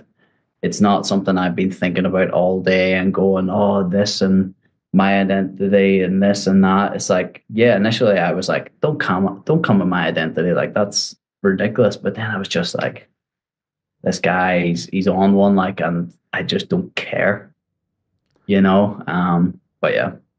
the maturity with which he's handled it. I mean, this guy was like his idol. Like, he looked up to him. He said that. He said that he's the GOAT. And to, handle the situation like this, it really does show a lot of maturity. That's exactly right. And he even said in the interview with Ariel, and also we saw it on X, he still considers Conor the GOAT. He set the table for what Irish MMA was. He set the table for what he's able to now do because of what Conor was able to do. And what I think is so mature about Paul Hughes in that response there is like he acknowledges Conor McGregor. He's not saying like I'm turning my back on Conor McGregor. He's saying I respect him, and this is what he has allowed me the opportunity to do because of the hard work he put in initially. But also, this is kind of like the nature of the game and what I expect at this point. He is his own man, and he is making his own decisions, and his relationship with the Dagestani fighters, with Khabib and Usman and anybody else in that, is separate from Conor McGregor, right? It is not Ireland versus Dagestan. That is, Ireland versus Dagestan is very specific to Conor and Khabib. Yeah, I was going to say that Conor is obviously, this is on a very personal level. Extremely personal for him. I get why he is so fired up, because this is something very near and personal to him. Yeah. And to see someone that he saw as his fellow countryman being friendly with someone who he considers to be, his enemy. I see why he's taking it personally, but feels like he is crossing a line with some of these tweets. Or even not just being friendly, but distancing himself, right? He is saying, this is your battle with Conor. I am not part of that. Yeah. He's distancing himself from it. But again, Paul Hughes is a separate person who has his own relationship. He has just been in a big fight with Usman, and it was a close fight. And he's like, look, let's do it again. I don't love that very private moment got shown. I also feel like if there's a camera in the ring, you kind of have to be aware of that, right? You have to know. There, and there's a lot of cameras. There's a lot of cameras in these rings, and you have to have some kind of awareness of like, if you have a conversation, it might be picked up. But also what Paul Hughes said, like, he's not offended by what Conor's saying, so maybe he isn't bothered by it. Yeah. Again, all as I said, my biggest takeaway is A, Paul Hughes is a hell of a fighter. And B, he's handled himself very gracefully, and we'll figure out like kind of what's next from here. But I imagine that Ireland would be proud to have him as like a representative in the sport of MMA because he's doing everything right here. He really is just like a great representation of somebody you'd want to represent the country. Yeah, I'm interested to see where he goes from here. Obviously, I hope he gets the rematch, and I'm very interested to see what Pete Carroll has to say about it on the Crack tomorrow. He obviously knows about the situation much more than us. Yeah, he could know much more of like what the actual commentary and what these statements by Conor McGregor actually mean to the country of Ireland and things like that. I'm out of my depths there, but I just continue to be impressed by Paul Hughes.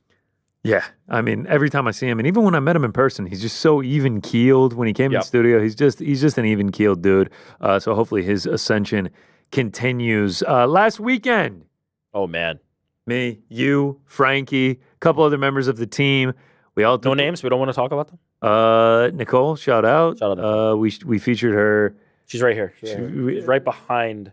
Oh yeah, she got really dubbed back. She came as well. One of our fellow coworkers, big into food, big into cookbooks. We all hopped in the old Winnebago, headed down the old 9-5. I have no idea what the name of the highway is, to nearby Philadelphia. We actually took a train, and it was a grand old time. We went to 4 cheesesteak spots, kind of took the aggregate of all the recommendations of people, and then also took into consideration how much time to get to each. Steve's was way out of the way, blah, blah, blah. We figured it out. We tried what we thought were the 4 best and then rated them. The Philadelphia Cheesesteak Tour Fight Feast Edition. Please enjoy.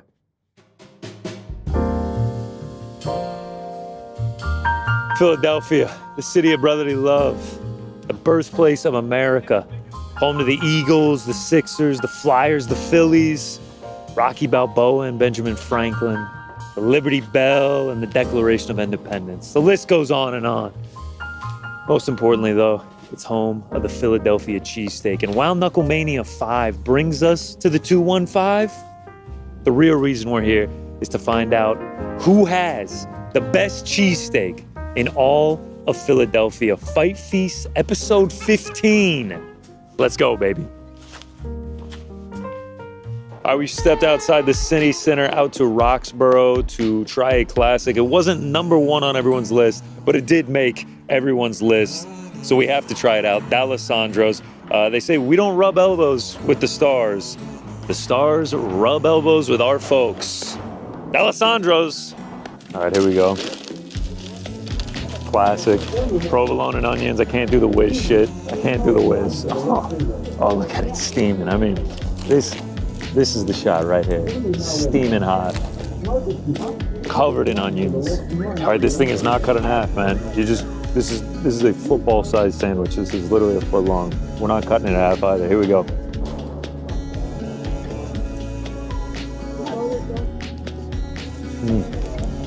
All right, bread is fantastic. Meat's flavorful. Could use a little bit more seasoning. We're about to get a lot of onion on this next bite. This is what dreams are fucking made of. Philadelphia dreams.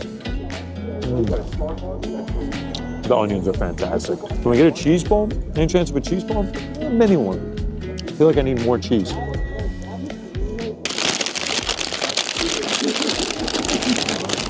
How's that for audio, Frankie?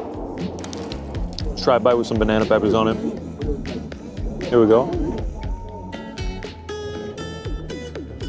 Doesn't do much for me. Let's just go middle rib.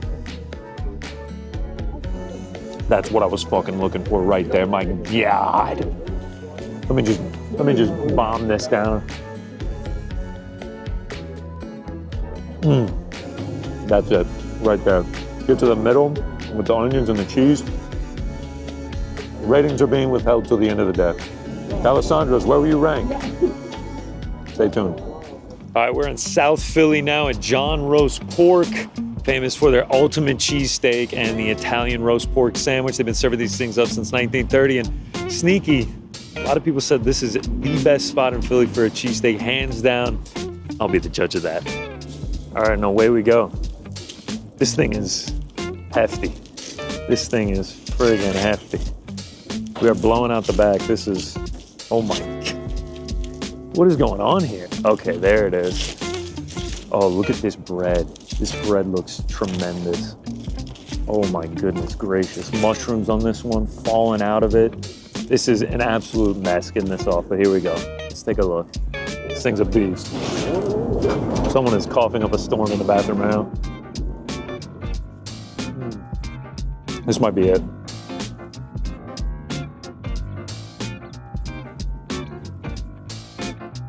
Oh, the meat is tender. Mushrooms are fantastic. Onions fantastic. A little bit of mayo on this one. I'm not gonna lie, not the prettiest sandwich on earth, but this might be the best tasting. This is unreal. Look at that bread, just glistening in the sun. I mean, this is. Ratings withheld to the end. This is gonna be tough to beat. All right, here we go. Angelo's Pizzeria. You can see the box and the cheesesteak. Don't be confused by the name. Action Bronson came here for a Fuck That's Delicious. Said it is the best cheesesteak in Philadelphia, hands down. But he says the pizza is even better.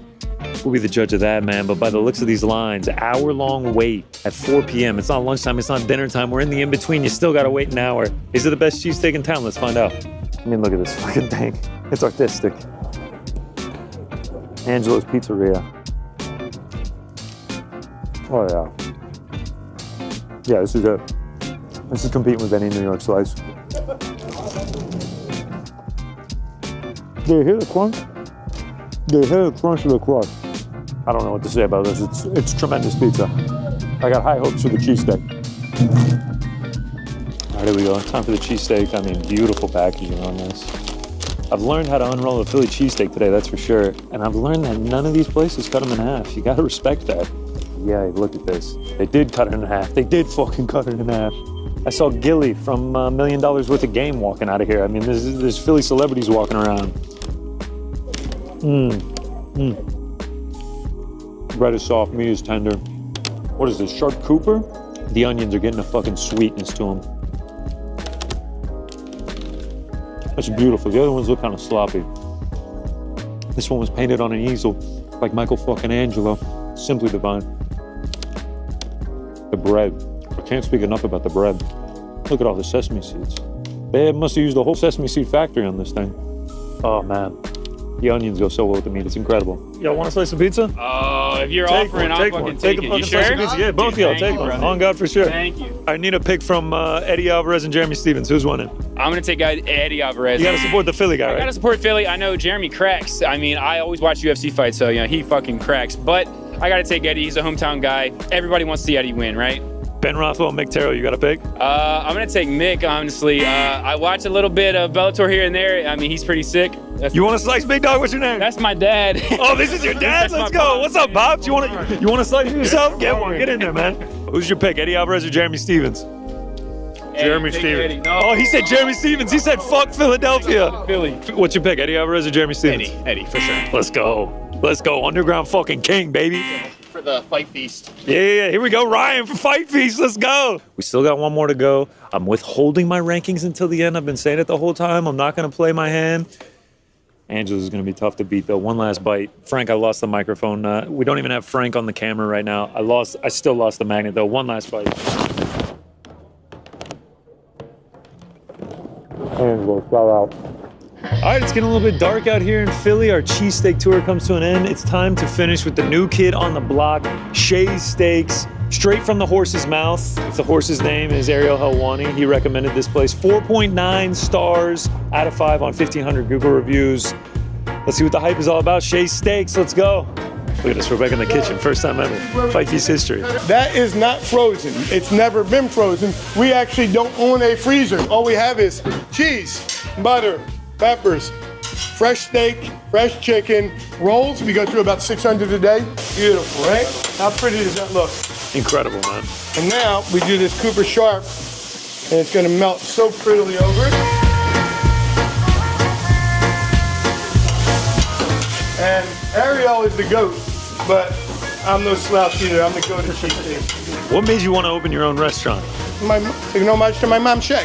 It's all about Shay. It's my dad, Jimmy. So Shay is your mother's name? Shay's my mother's name. We had a place 50 years ago for 25 years, and this is an homage to her. After all this cheesesteak, look who I got to join me. Big New York Rick, who's gonna help me eat this. Big Frank's here too. Obviously doesn't want to get on camera. Let's give this one a go though. We use Sysman, just yeah. Audio guy. All right, here we go. Shay's final one. Best one?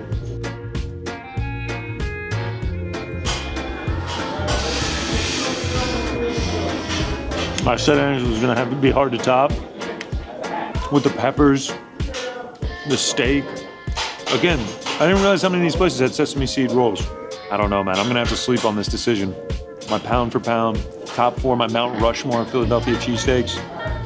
It's a 2-horse race, I'll tell you that much. All right, Rick's review coming in. Here we go. It's a 15 out of 10, but I'm also extremely hungry right now.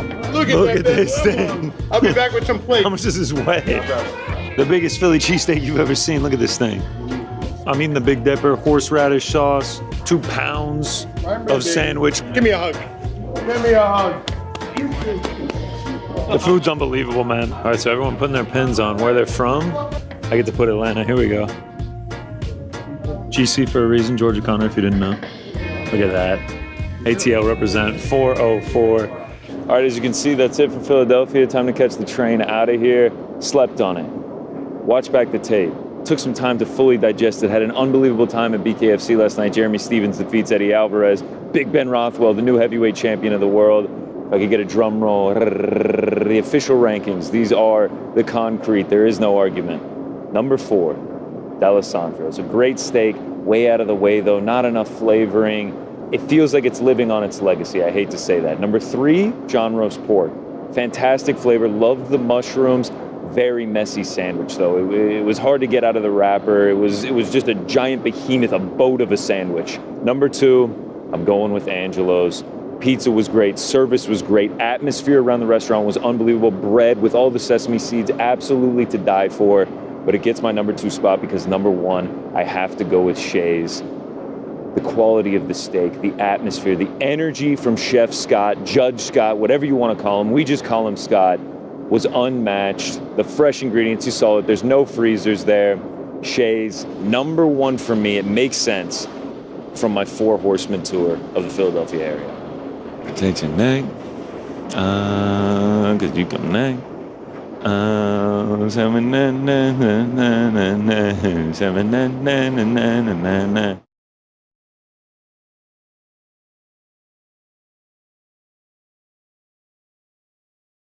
What in the? Philadelphia. the city of brotherly love. I've already forgotten it. Independence, the list goes on and on. But most importantly, God damn it, keep it rolling, keep it rolling. And while we're here for KnuckleMania 5, the real reason we come to the 215 is we can see some fucking Eagles fans just shitting on some Commanders fans. Shout out, shout out, shout out. KnuckleMania 5, Philadelphia. Cheesesteak? How about a knuckle sandwich? Cheesesteak? How about a fucking knuckle sandwich? Oh, man. The blooper reel at the end made it. I kind of wanted to start doing it. I was inspired by the Pixar blooper reels. You ever seen those? Toy Story, Bugs Life, everything like that. But that was it. That was the tour they force around Philadelphia, trying what we consider to be 4 of the top cheesesteak spots. You saw the rankings. I had to give it to Shays, man. I mean, I had high expectations going into it. Ariel said it was the best cheesesteak he had. The reviews were unbelievable for it. Don't call it a cheesesteak. Chef Scott, let me know. Don't call it a cheesesteak. It's just a steak. Because that's what they're serving. They're serving authentic steak. He had Wagyu, prime rib, ribeye, New York strip. He had every kind of steak back there. It felt like no freezers, nothing like that. They were all great. They were all delicious. But then when we were there, he showed me this. I gave it to Jordan. Yelp did top 25 steakhouses in America in 2024. Top 25 steakhouses. We're talking the Peter Lugers. We're talking all of the sit down, the grab your fork and knife, cut up a steak. Number 3, Shays Steaks. Absolutely crazy. Legendary. I guess I didn't give it to Jordan. I must have forgotten. I mean, wow. Or Jordan's objecting. He didn't like your ranking. He actually would have had Angelo's number 1. Jordan would have Angelo's. I have so many questions because transparently. No, I did send it. Oh, wow. No worries. We'll talk after the show, Jordan. It's on me. This is the first time I've seen this. I did not. I was with you for the Shays experience, but I had not seen any of this. I didn't know about your other ventures and where you had gone. I wanted to save it for this moment. I have many questions. Number 1. Please, rip them. Pizza. You said like this compares to any New York slice. Accurate? Dude, it was great. Solid. No, super solid pizza. Okay. Super solid. You've had it. So you're agreeing with me. How does it compare No, to I'm asking you. Oh, I loved it. I loved it, dude. Pizza or the cheesesteak if you go? Which do you get? Dude, the cheesesteak at Angelo's was the bread at Angelo's was truly amazing. It was almost like a sesame seed bagel flavoring with an incredible cheesesteak in the middle. Plus, it was the prettiest cheesesteak of them all. It was great. I've had Angelo's cheesesteak. I've not had the pizza. I'm glad your review of that is tremendous. I mean, if you're looking for pizza and cheesesteak, that's a great place to go. But I was also a Shays. Like once we got in there, I was converted. It was incredible. Also at Angelo's, Gilly from $1 Million Worth of Games walking out with like Big Dom or whoever, the guy on the Eagles that's like the security guard. Okay. And like everybody loves him. He was walking out. Like I was just like, oh, this is the place to go for local Philadelphians. Okay, another question. How about Homeboy's dad snatching a bite, a little yum. That was my favorite part of the day. And then picking Jeremy Stevens. He started walking up. I was like, who is this guy? And then he tries to take a bite of bro. Yes, he looks like a biker. And then the guy's like, oh, yeah, it's my dad. Yeah, nailed it with the Jeremy Stevens pick. It was excellent. The only one. Love that the Fight Feast like fans are showing out. I love that there's like some energy around it. That was great. That Ryan kid came up and was just like, oh yeah, I came to Angelo's because you guys said you were going to, and he just happened to come at the same time. And then as we were like talking to those people, some guy was driving by and he's like, yeah, Fight Feast. I was like, wow. Yeah, I was dying. From the car, yeah. Remember I said like there was a guy driving by in Philly who was playing the GFL song as they drove by. Was that the guy? Yeah. And then he was like, Fight Feast, and then protect your neck. And then like, it got stuck in your head. So at the end when you're in the train station, you're like, oh, it was great. Last question. Important question. Please. You've delivered your rankings. I have had Shays. I have had Angelo's. I have had D'Alessandro's. I think I might have. I have not had John's roast pork, but I've had D'Alessandro's. And I've definitely had Angelo's and Shays. I agree. I thought Shays here. Angelo's like right below, but it's really good. But all 4 Shays. were good. Here's my important question. Yeah. Does the experience sway you? Does the fact that Scott rolled out the red carpet and gave us a great experience and served us the Wilt Chamberlain sample. What was Big Dipper. The Big Dipper. It doesn't hurt. Yeah. It doesn't hurt. I'm not going to lie. It doesn't hurt, but it didn't sway in terms of like me taking them. Because Angelo's also helped us out a lot too. I'm not going to lie. Okay. Angelo's was very accommodating. There were some issues with ordering and XYZ. And, you know, our PA extraordinaire, Cole, made things happen that Shout out, Cole. we would have really been in a pickle had they not happened. It didn't sway me enough, though. These were fair and unbiased rankings. I mean, I think you can see it as I eat them. Yeah. D'Alessandro's, the first thing I say is just like, we could use some more flavor here. Cheese pull from D'Alessandro's was epic, though. We got served at Shay's filet mignon quesadilla. Like, there's just a different level happening here. Frank has a take on the filet mignon quesadilla. Oh, tell me. Best quesadilla I've ever Wow, had. what a liar. You had a hot did take. he have something else You had to a say? hot take pre-show, Frankie. No, all I was saying is, like, do we really need to put the filet mignon in the quesadilla? He wants steakums in his quesadilla. I want steakums. I want yesterday's leftover steak cut up. Don't want the thrown in. filet mignon? No, I mean, it is not necessary. Like, you can have the filet on the side. Like, I think a quesadilla is something, again, made over with, like, leftover meat, not something... He called it what? Gold flakes on chocolate cake or something? You know, I said that to you in confidence. This is the that was at lunchtime. Scott's gonna love to hear this. Yeah, this is the antithesis of what Shay's is about. Shay's is about you want premium meat, you want something that's never been frozen. We got the primo pack. Straight out the fridge, no frozen. It's as soon as you order it, I cook it. It's not just he made this point, and it's an important one.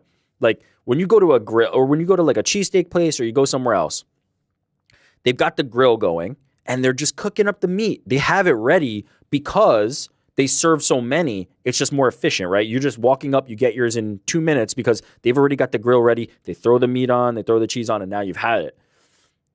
You order there on a tablet, and then they start making it because they don't know what you're going to order. That's what There's no reserve. There's not like they're not sitting there with the grill full of meat ready to go.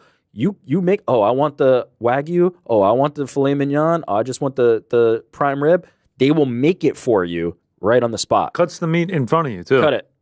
And like he was like, I'm going to leave it a little pink because it's a steak. It's a real steak. I'm going to leave it a little pink. Incredible place. Truly. Truly was incredible. Scott, full of energy. And here's the sneakiest part. The last thing I'll say on it. I was with a couple local Philly guys born and bred there that night at KnuckleMania. I was like, yeah, man, I went to Shay's. This place is incredible. And they had never heard of it. That's the thing. It's steakhouse. I was like, you gotta go. You gotta. I mean, he just opened. He just opened March last year, and he's already booming on business. A judge in his spare time, I guess, when he's not running Shay's. No, former. I think this is the full time. He previously was, now moved on to doing this. I think he still does judging. Really? Yeah, we were talking. Oh wow! All right, I wasn't aware. I thought that was I'm out of the game, and now no. Okay. He's a true madman. He's a true madman. Shout out to all 4 places, though. They really are good. You can't go. He does have the energy of like 5 people, so I wouldn't be surprised if he has 2 jobs. Can't go wrong with any of them. I would go back to any of them, but to me, Shay's stood out above the rest. Shays. Frank, your thoughts? Rankings? I only had Shay's. I thought it was good. I'm not a big cheesesteak guy. I mean, that's fair. If you're not a cheesesteak guy. Literally during this, Jordan, not Connor, Jordan turned to me and he was like, can I get your take on this? I'm like, take on what? Like the fight feast? But he's like, cheesesteaks in general. And I'm like, you know what? And him and I agree. We're like, just not a cheesesteak guy. Yeah. Are you eating something right now? I have a lozenge. Is that what you call it? Lozenge? Lozenge. There you go. Sore throat? Cough? Yeah. Oh, boy. Oh, both? Mm-hmm. Sketchy. Sat right next to you at lunch. Massive headache. Massive headache? Massive. You're being serious. The headache I'm being serious about, not the sore throat. It's literally a lifesaver from the reception desk. Yeah. Shout out to Patricia and Joyce. Yeah, Love the other ladies. day I was grabbing, a handful as one does, and I was like, I should just buy my own bag. And they were like, hey, that's what these are here for. Help yourself. Oh, that's so sweet. I love classic guy that like while he's grabbing a massive handful, he's like, I should just buy my own bag. Never gonna buy his own bag. He'll be back for a handful tomorrow. Served free filet mignon. And it's like, do we really need the filet mignon? That's not the guy. Gold flex. Either way, fight feast, cheesesteaks, amazing. I actually think that was our best one yet. It was we really are trying to up the production value. Frank actually on the 1s and 2s on that. We gave him full music creative control of all. I will say, I noted the music was very high level. Good for you. Good. Shout out Frankie. With the 1 hour time to cook. Basically. Shout out Frankie, man. We're making things happen. We're upping the production value of that one. All right. Let's do some picks. Let's get back to this weekend and let's make some selections. Let's start with Parlay Pals. I've already gotten Pete's pick. It will be Mike Davis money line. I like me and Mike Davis. Minus 140. I love me and Mike Davis, but that's going to be fun. It's going to be fun to watch. It's going to be fun to cheer on. And Frank, I'll kick it to you while I throw it to the randomizer. Wait, so just random between you and I? Because Frank's going? All right, so I will go first. Frankie will go second, and then Rick will go third. Cool. Do it. Just does what the randomizer says. All right, so Mike Davis is already in at minus 135, and I will be taking alternate under Mr. Terrence McKinney versus Damir Hadzovic, under 2.5, minus 650, but feel pretty good about that. What's the under 1.5? Just for minus 220. Take that too. Yeah. All right. That too. You'll see in my bets later. I like the safer route though for our parlay. Love it. Speaking of the safer route, yes, there's only one fighter for me on this card this weekend, and it's Jasmine. Jazz Divizius. And there's no other person. Shout out. Frank, I have to tell you, I love your "there's only one fighter for me" gimmick. It really is one that's now been going on for 2.5 years. We started the Parlay Pals. Don't love that though. Don't love that though. Started the Parlay Pals back in July of 2022. It was just a humble group of guys trying to make some bets. Now we've grown into this massive entity that we are. And Frank still hammers home there's only one fighter for me this weekend. All right, so Jasmine Jasdavicius. I want to go more into the lore of that. Do you think that started? This is my read on it. And Frank, you can confirm or deny or just leave it mysterious as you are wont to do. I feel like Frank did not know what he was going to say the first time he said that, stalled for the 10 seconds that it got to spit that out, and then found the person, and it became like they are the one person, but I don't think he actually knew who that person was. Well, his favorite breakdown is, looking at this weekend's card, there are a lot of great fighters. Jasmine Jasdavicius is who I'm going with. Yeah. It's like he's teeing something up, and then it just falls off a cliff. Okay, but Frank, did you know the first time you said there's only one for me who it was actually going to be? I can't remember that far back, but I would say that what you're suggesting sounds extremely accurate. Remember when he took Bobby Green Would you put some respect on his name? Yeah, no, I was going to give you a compliment. When he took King Green at plus 340 and he thought he was a minus 340. Yeah, and then nailed it, though. And then he knocked out Grant Dawson in like 40 seconds. Because I thought you guys were going to shit on me for picking with my heart. No. So I thought I would just... No, you were so confident. You were like, Bobby Green's a minus 340 this week and I'll take him. Yeah. And we were like, actually, it's a plus 340. You're like, even better, I guess.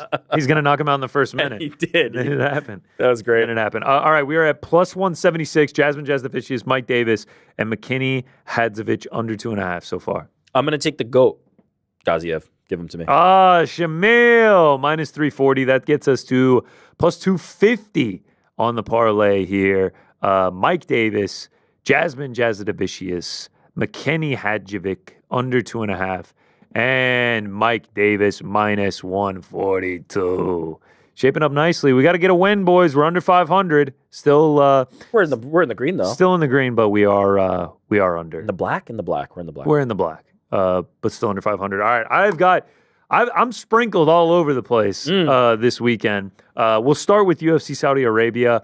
First up, Grad Alexander. I'm going to take this one to not go the distance. Two action fighters going against each other. And I think we get a finish early on in this card. Next up, I will be taking McKinney Hadzovic, round one. Yeah, Hadzovic goes to a lot of decisions. Terrence McKinney, 18 times in his career, the fight has ended in the first round. I think we get another one here.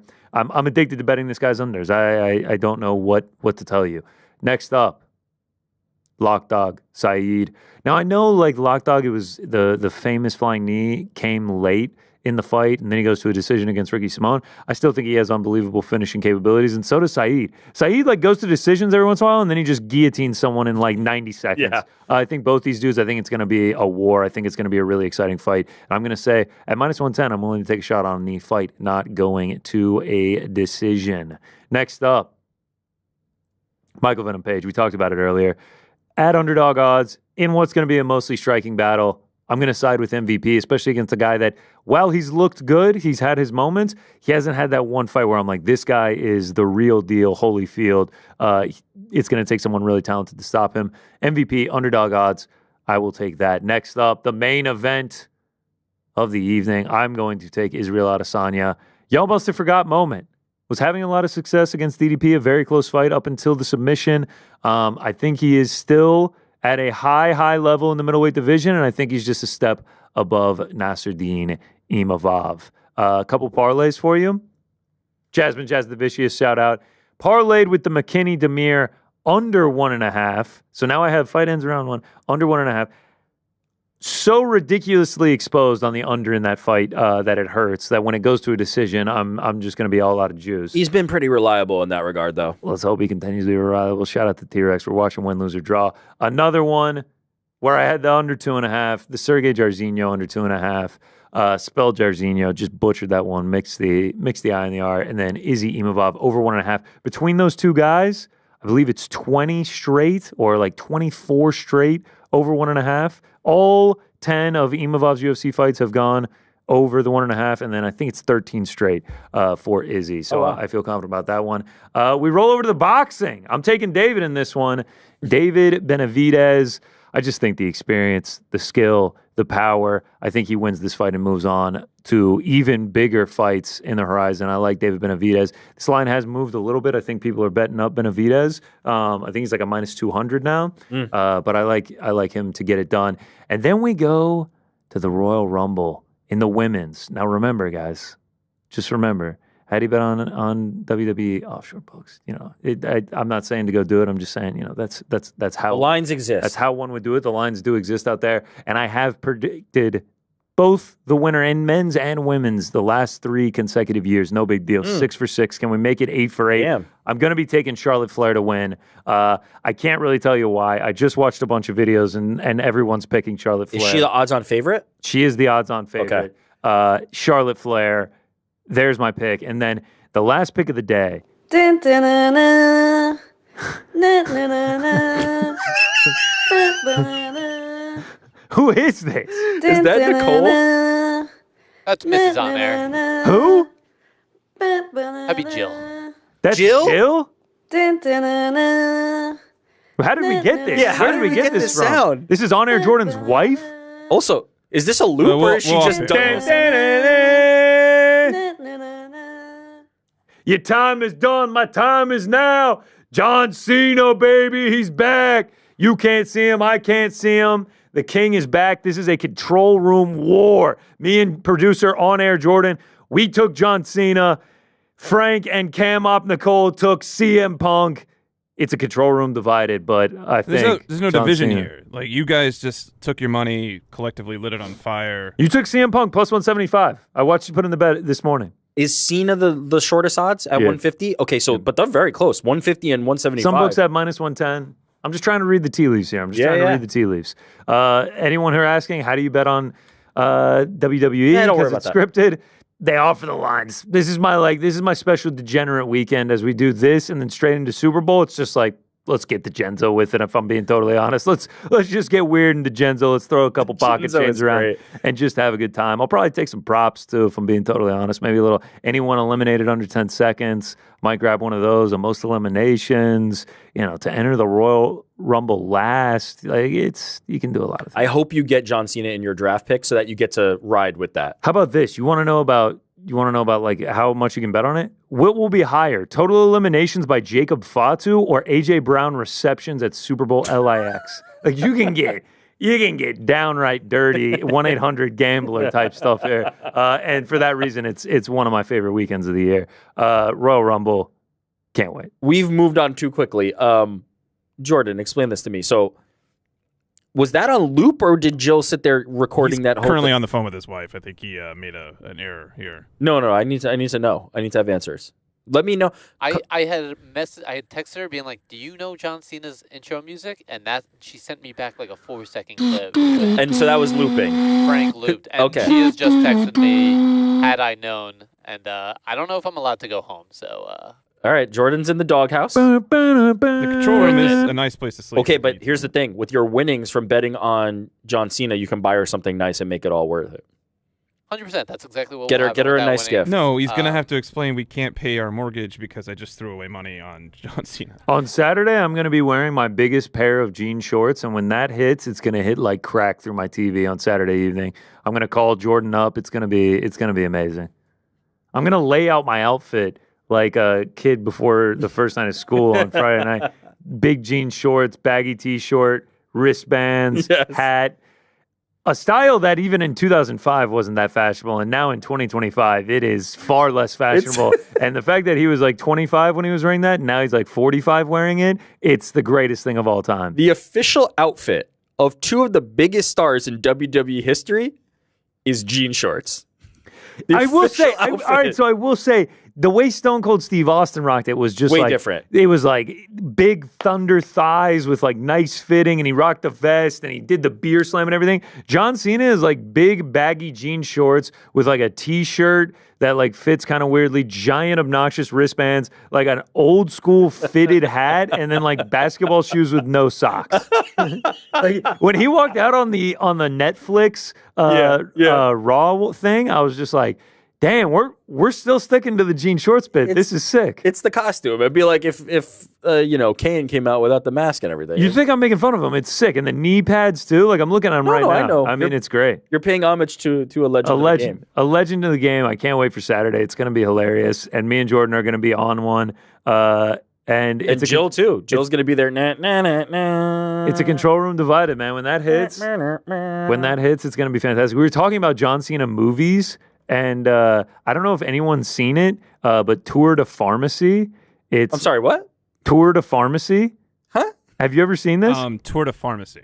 Tour de Pharmacy. It's an HBO movie with like I think Andy Samberg is in it, and it's like a spoof of Tour de France, and it's like all these skinny bikers, and then John Cena is one of the bikers, and he's really good, and like there's suspicion over like whether he's juicing or not, and he's obviously gigantic. Everyone always brings up all these random movies like Blockers, and I know he was great in Blockers. I know he just came out with a new one, but if you have not seen Tour de Pharmacy, I cannot recommend it enough. It is so funny. It's just a spoof movie. It's so stupid, and John Cena is so good in it. Okay, there was actually one. Shit. What there? So that sounds absolutely ridiculous. There was like, actually Andy Samberg did a tennis one too, and like Jon Snow is in it. Wait, when is this? Is the Tour de Pharmacy one from? 2017. Okay. There's one that came out in 2024 called Ricky Stenicki. Yeah, I saw it like a few weeks ago. He's quite good in enjoyable. That. He's good in that. I'm telling you, he's good in a lot of the movies. He's actually like a good, funny actor. He's actually a good actor. The Tour de Pharmacy one is actually hilarious. Like better than Ricky Stenicki? For sure. Oh, really? It's just like such like a slapstick like mockumentary that, and like everyone's making fun of themselves, and like it's just so good how like it's a bunch of skinny ass bikers, and then John Cena is like, is that guy juicing over there? And they're like, we're not sure. And he's just, it's good. It's good. I quite enjoyed Ricky Stenicki, so I will check out Tour de Pharmacy. Thank you for that rec. Shout out John Cena. Shout out to John Cena. Watched him when I was young. Shout out.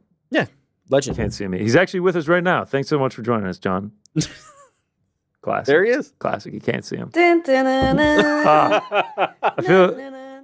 Wait, now I have to think about this. Jordan's not cueing that, right? Yeah, he's not. So that means Frank is getting him in further trouble without Jordan's permission. Got it. Love it. Just watching his phone blow up one message at a time.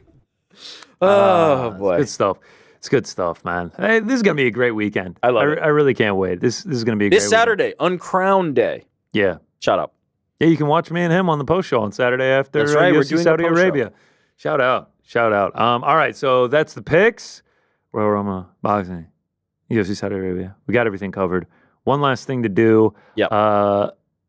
Two last things. Get your super chats in if you haven't already. We'll answer them on the back end, but one of our favorite things to do. One of our favorite things to do, the pound for pound rankings. This weekend, co-main event, Shara Bullet going against Michael Venom Page. Shara Bullet, also known as the Pirate. So for that reason, we will be ranking pound for pound all-time pirates. Everything is at play here. Real pirates, movie pirates, sports pirates, whatever you want to do, it's your list. Frankie, what order are we going? So when I did the randomizer earlier, it actually popped out for this segment. It's Frank, Connor, Rick.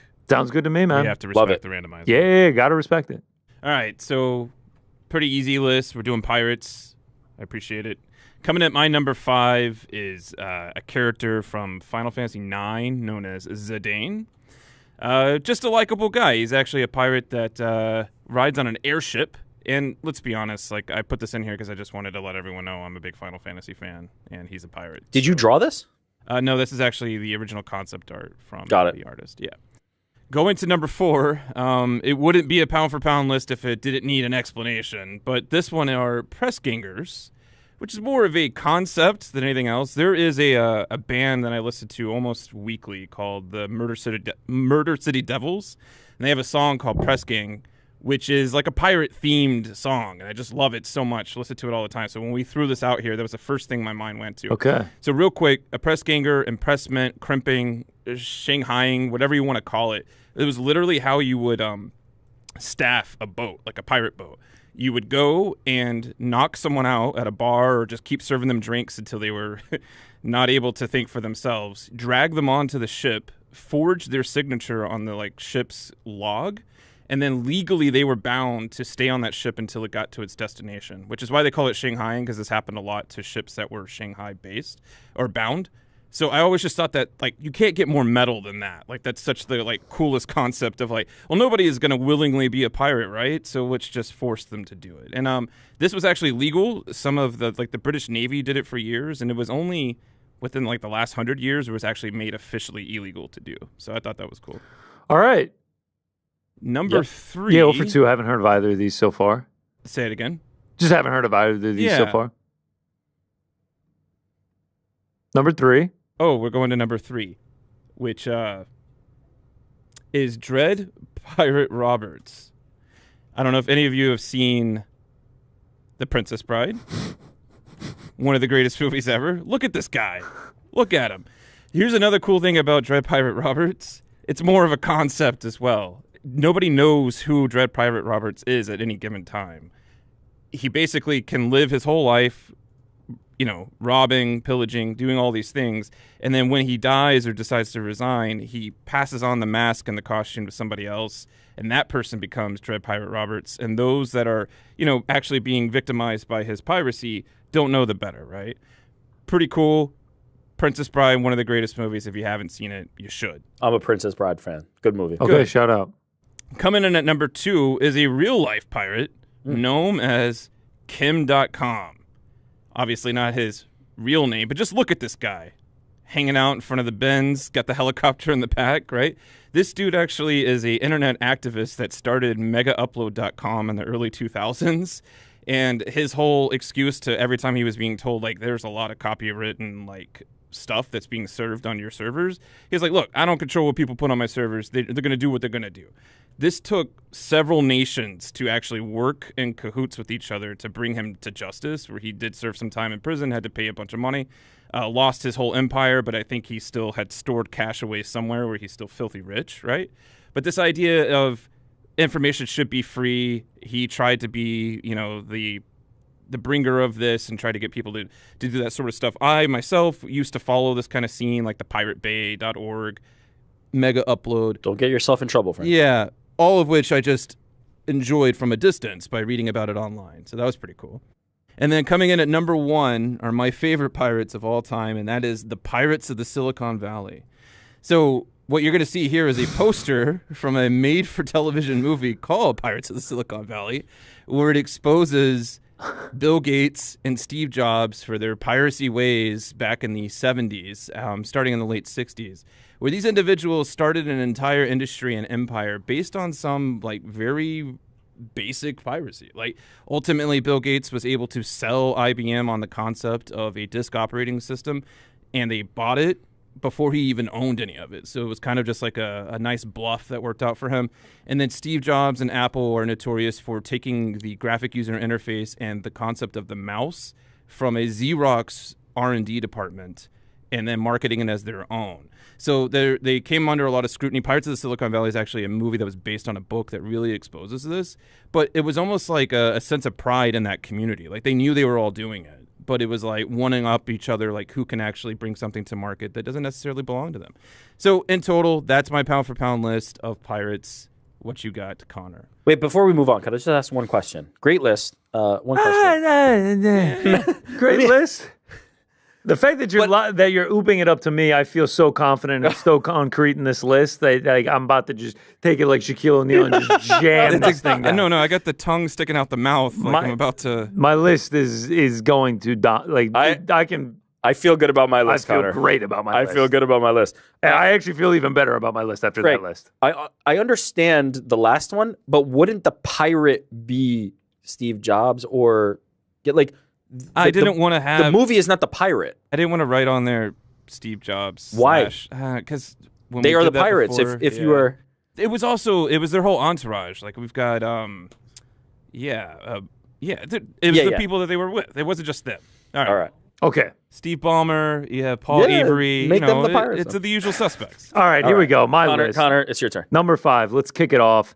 A pirate whose legacy lives on today through a modern dining establishment. Oh.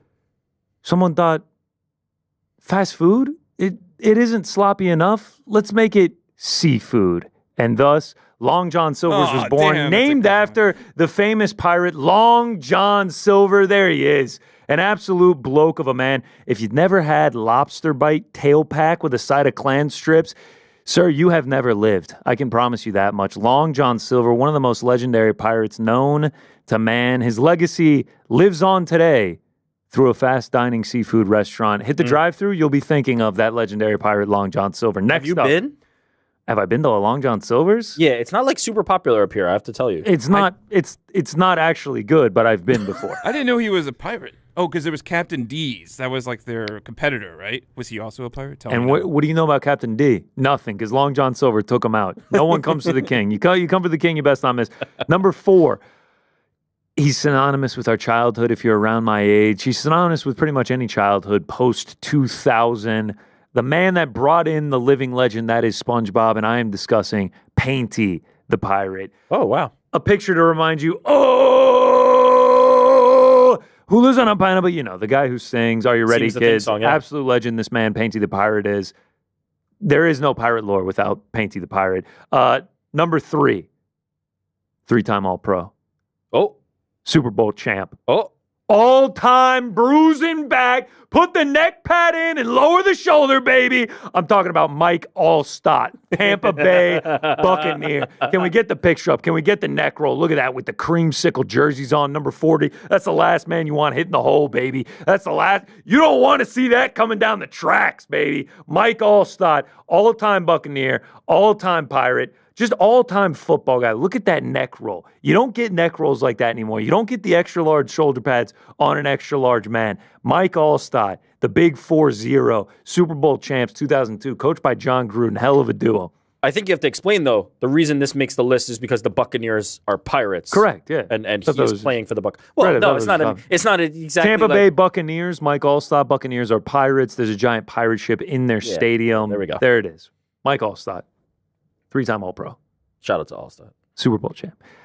Number 2, we head to the animated world. Thought about just giving the entire group, the entire Straw Hat Pirates group, the nod here, but I felt like I wanted to go individualist, to do just the singled out Pirates. So we got to go to the leader of the group, Monkey D. Luffy. Shout out. I don't know who this is. From One Piece, right? Yeah, of course. But didn't we already go to the animated world when we did number 4? He's got the power of the gum fruit, the rubber man. You're speaking gibberish right Monkey now. D. Luffy. No, he's not. Come on. I haven't even seen One Piece, and I know. I thought about going Zoro because he's so sick on the swords, but protagonist of the show. Pirates for sure. Main protagonist of the show, Monkey D. Luffy. There's a character named Zoro in it? Oh, yeah. Oh, Zoro the Pirate Hunter. Oh, wow. I love that. Get up on the game, brother. Get up on the game. Yeah, I don't know about that. And then number 1, I mean, this one to me was obvious. The fact that it didn't even get consideration in your list, Frank, is just obviously laughable. And no pirate list that you should make should be respected moving forward. The living legend, the man that pirates are even discussed, the reason that people dress up as them, the reason that they're characters in movies, the reason we have an emoji out there with the tattered skull and crossbone flags, the man who started it all and at least popularized it. He may not start it all, but he made the game what it is today. Blackbeard. Whoa. Blackbeard the pirate. Absolutely. Look at that guy. Don't fuck with that guy. He would walk around with a big black beard with smoking tips within the beard. He was all pistoled up. He basically just ran his whole campaign on fear and violence. That's pretty much what he was. He was just a man who just like get the living legend as big as he can get. So when you meet him in person, you just crumple with fear. Ruled the Carolinas, ended up dying in a shootout, like a classic shootout. Went out a real pirate's death. Had to get married at one point to get the law off his back. Never saw the wife again after the marriage. Oh boy. The legend of this guy. He's all-time pirate. He really brought to the fruition of dress crazy, look wild out there. Really look like the smoking beard is a choice. The pirate's life for me. Can you actually do that? Legend. Yeah, just light it on fire. I have to He admit, would put this fuses in his beard. This picture goes hard. This picture does go hard. Bro. Wow, It what a reminds pick. me of something. Maybe recently. Mm-hmm. Maybe this from yesterday. Yep.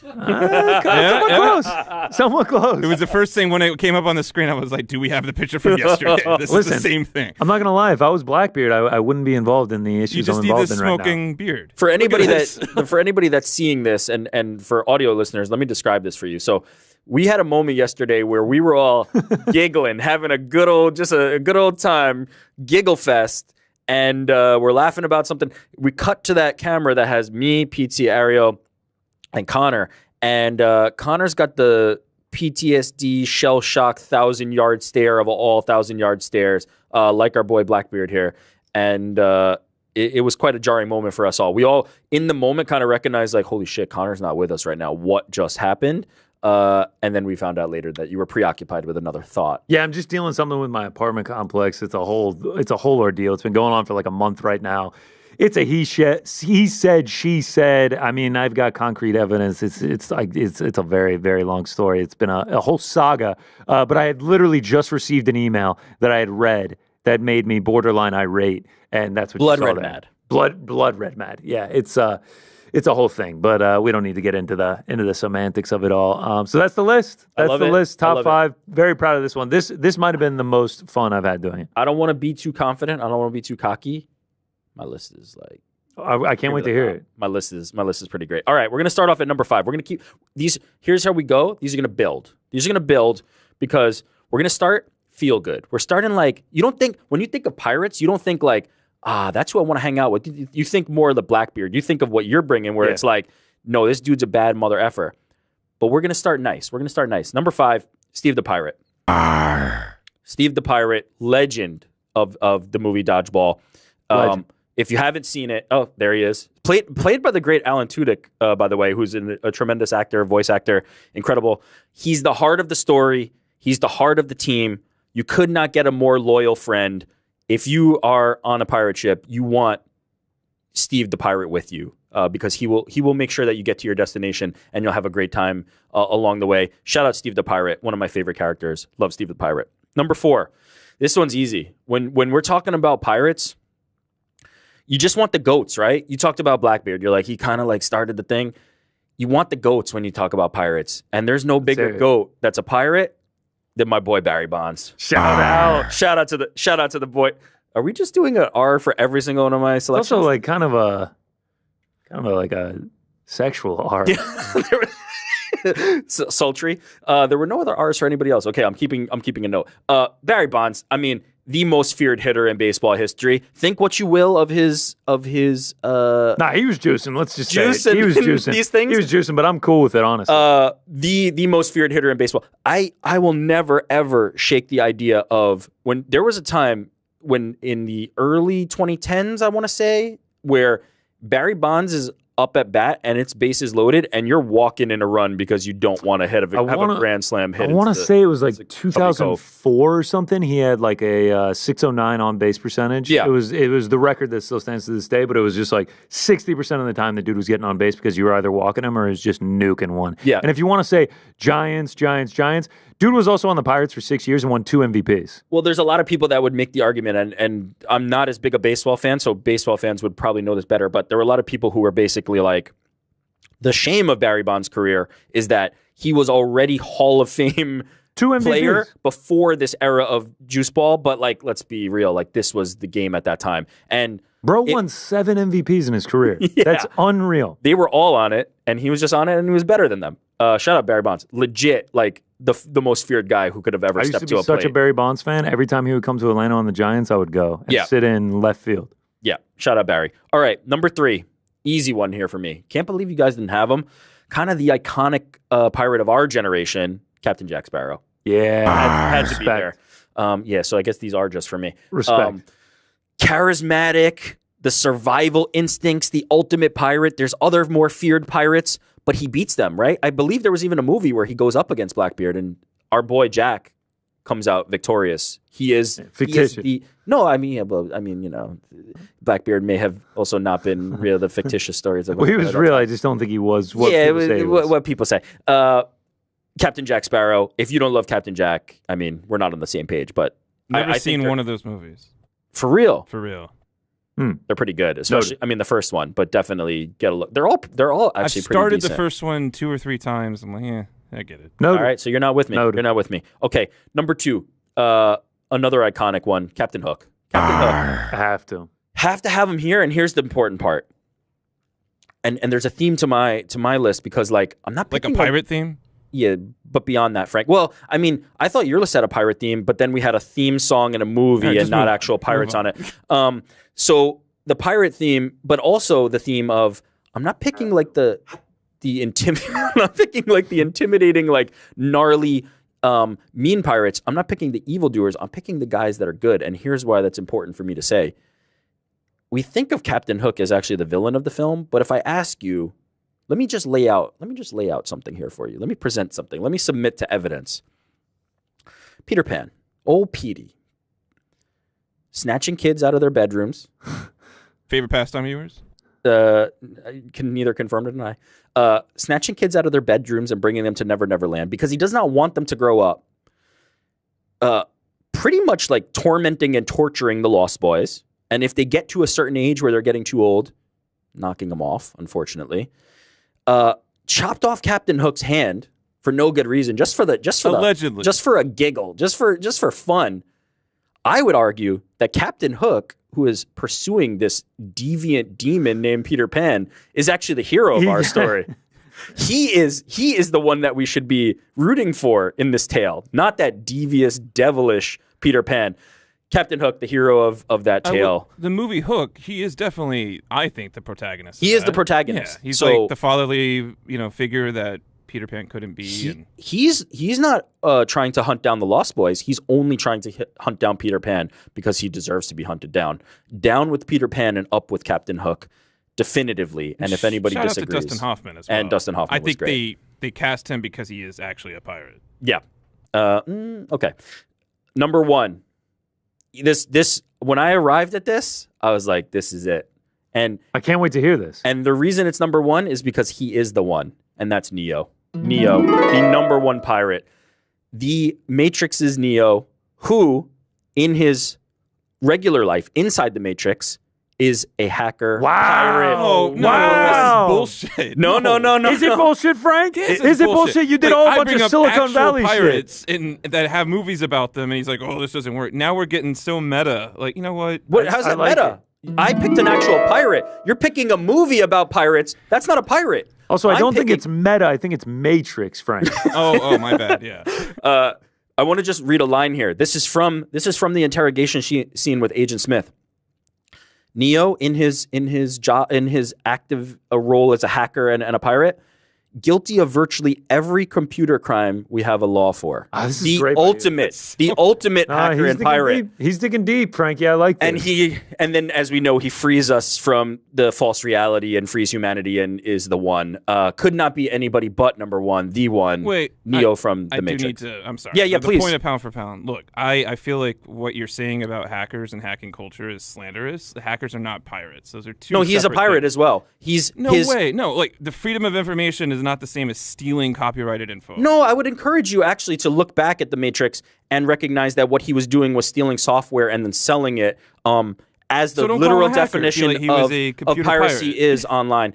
So he was actually both a hacker and a pirate. That I would line encourage that you to look quoted, to the source. that line had that to you jump quoted in. about you have committed a crime. Virtually every crime. Right. That's obviously written by someone who doesn't know what the laws are, couldn't look them up. So they're just like, oh yeah, people will dig this. Frank, I got to jump in. I made a horrible mistake. Jediah on standby in the chat shouted out the Flying Dutchman, and I chose Panty the Pirate over him. Flying Dutchman is a legend. is that from SpongeBob? Yeah, really, I blew that one.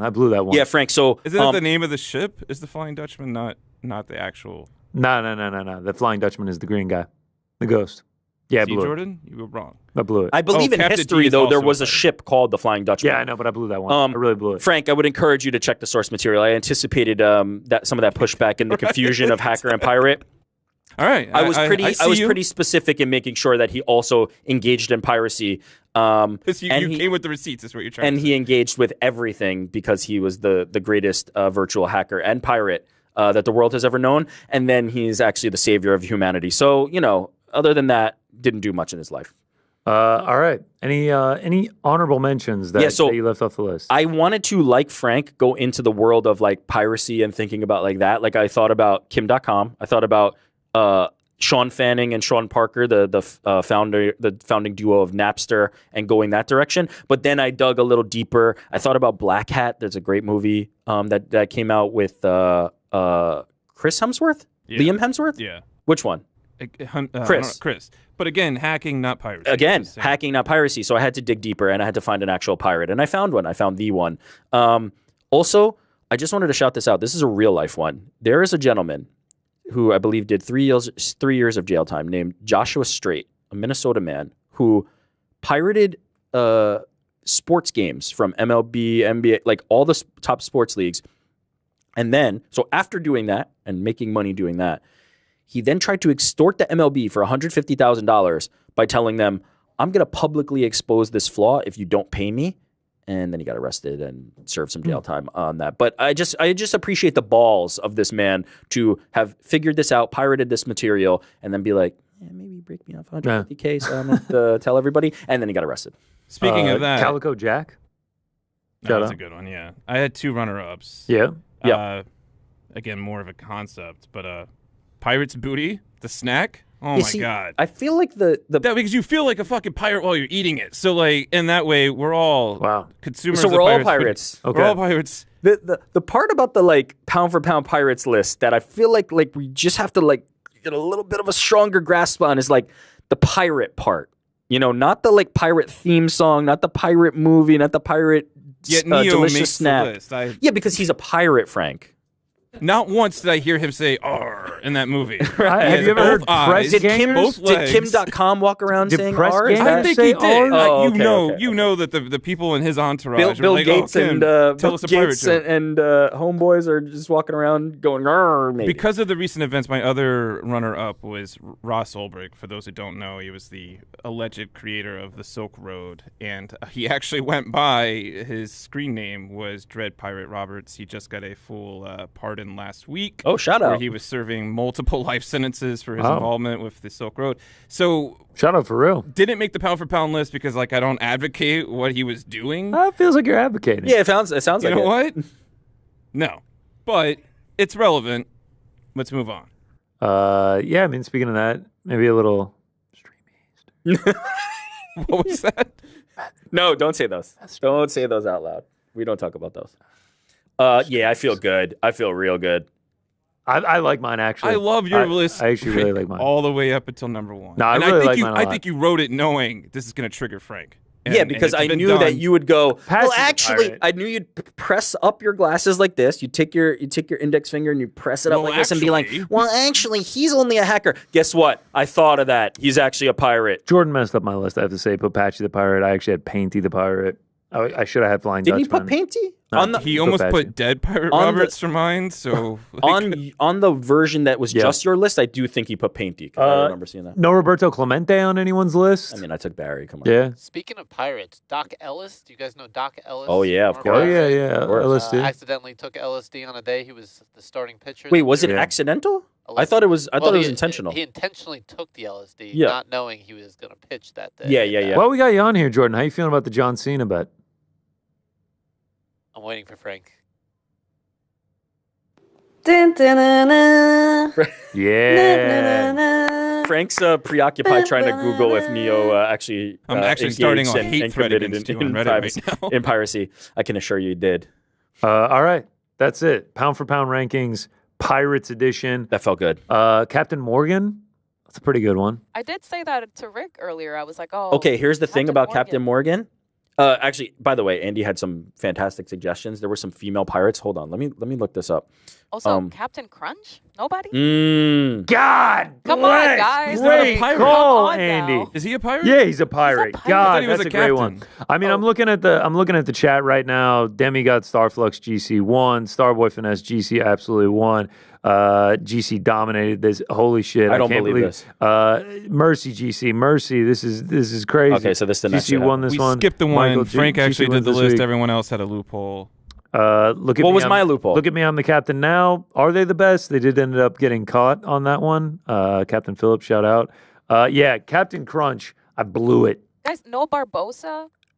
Barbosa from Pirates of the Caribbean, Yeah, right? like- Yeah, I mean, look, I'm gonna have to go Captain Jack there just for the dominance, but he was in consideration. Yeah, I actually, I should have had I should have had Captain Crunch 5, Flying Dutchman 4, and then my top 3, and then I would have been concrete on it. And then Okay, it so would have been there was a female pirate named Zhang Yi Sao.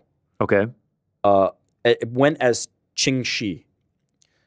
Chinese pirate leader, active in the South China Sea from 1801 to 1810. She's a woman pirate. She married a pirate, and she just went onto this like incredible reign of piracy.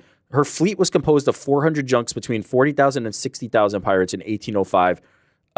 And I believe she had rules against like there would be no rapes and things on her ship. Like she was just like a badass like pirate leader. Then she just retired and like ran a gambling hall. Like just gangster ass Chinese pirate. One of them described as history's most successful female pirate and one of the most successful pirates in history. Died in 1844 at the age of 68, having lived a relatively peaceful and prosperous life since the end of her career in piracy. I need like a stat list of all these pirates. I need like That's a the stat thing. It's sheet. hard when you get into the real pirates to like, first of all, separate fact from fiction, and secondly, kind of like compare their like who had the most plunder and who took out the most guys. And that's why I did end up leaving off Captain Morgan, because I recognized that actually Captain Morgan is based on a pirate named Captain Morgan, and I don't think he stacks up. Like if I'm going real pirates, I'm going Blackbeard or somebody like that. Trend Daddy says Captain K. Rool from Donkey Kong Country. Diddy Kong That's a good Country, call, yeah, Donkey Kong 64. I think we have to be careful. Not every captain is a pirate. Well, you have to. It's like a square is a rectangle, but a rectangle ain't a square. Yeah, exactly. I picked only pirates though. Frank, just verify you that picked later. the guy Double with check that. sunglasses. Someone Double said El check that. Chapo. Does No. that say? Dolby Axon said Luffy was a clear play to the crowd. I mean, maybe you see me, maybe you don't. I'm at 47% right now. That's not the majority. I have no awareness of that. I don't know what that when is. there's 3 of us, there is a majority. All right. That was the list of pirates. That was a fun one. That was a creative one. Shout out to Shara Bullet. Good luck to him this weekend. Yeah, I'm feeling more concrete in mine. If we could just update Captain Crunch and Flying Dutchman, then we'll be good. Then there's no holds bar. That I absolutely. Takeromon 91 says Frank won. I mean, come on. This was if it wasn't me, it was Rick. I feel like I was going. It was me, but I feel like I was playing not to the like digital audience, because like I'm going like the Matrix is ancient at this point. Dodgeball, Mike Allstott, Yeah, that's true. Come on, but he's not even really actually a pirate. So yeah, Frank did not win definitively. I think I'm the not. only one that has a clear understanding of what piracy is. For sure. Yeah. All right. Theme songs and movie I'm sorry, titles being pirates. Yep. Fast food mascots. My bad. He was I'll an have to actual add pi- that he was- to the Okay. Wikipedia on piracy. He was actually a pirate. Any super chats, Frank? Did we get any? We did. Let's rip them. Let's rip them. Starting with Medikowski. Mm-hmm. Yeah. I'll even take an Izzy versus Rakic banger. Oh, so going back to like light heavyweight, yeah. Light heavyweight. I'm down for that. Actually, I'm in. Izzy at light heavyweight could be a lot of fun. I know he will come in small. That was kind of the issue. But when you're not chasing a championship, it doesn't really matter. Like that, I would be down for an Izzy light heavyweight run if he's into it. 24-inch dubs. Jason Kendall and Brian Giles were OGs and MVP base. Shout out MVP baseball. I never really played it. Shout out Brian Giles. Did you play? Like, were you hardcore on it or just kind of like checking in and out? Checking in and out. I wasn't a hardcore. One thing I was hardcore, they're talking in the chat right now about Donkey Kong 64. I just was reminiscing on Donkey Kong 64 lately. Great game. All-time game on N64. And the last one here, Beelzebub says, Frank, Murder City Devils is my favorite band of all time. High five, high five. My worlds Let's are colliding. go. Shout out to Beelzebub. You love when you get a little crossover like that. Yeah, Serious Frank's favorite band. I'd say that's worth not understanding the assignment at all and going off course to at least, serve that one person who said that they like that. That's good. Yeah. I'm down. Shout out to, what'd you say? MC Dub? Murders Club Devil? Murder City Devils. Murder City Devils. Murder City Devils. Solve a debate that just broke out in the control room real quick. Can you put the graphic back up? No. Yep, there we go. Are those hands high fives or praise hands? Praise hands, 100%. Praise hands. Yeah. She's like, "Oh, Frankie, we have the same draft." Or we have the same I see that as band. the two hands that are like together, like the prayer hand. That's the praise one. But the one where it's up high like that, those are clear. Like, hey, give me 10. Can I just say, Frank? I think you are confusing two things that you tried to shove in here. People have confused this one for a high five or a prayer. I think you're using. You had heard somewhere that like there was confusion about which represented which. No, this is my personal. You thought it was this one. It's actually this one. It's this one that people are confused at whether like it's two hands going for high fives or if it's prayer like this. Definitively, it's prayer like this, not high fives. Yeah, because it's the same hand, right? Correct. Yeah. So, but here, okay, I get you. There is one more. Yeah, big super Sleeto. Chat. Sleeto writes, making my way to 5,000 for that alternate angle. Also, my membership has expired, and I can't renew it, so I lost my membership streak.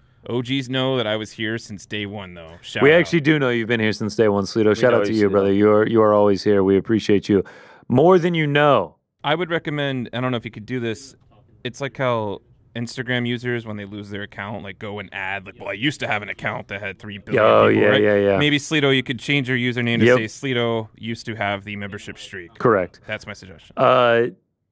Michael says that it's actually paper football hands, Frank. Oh, so it's like I this. respect. Yeah, like you tee it up. Go ahead and kick that one on through.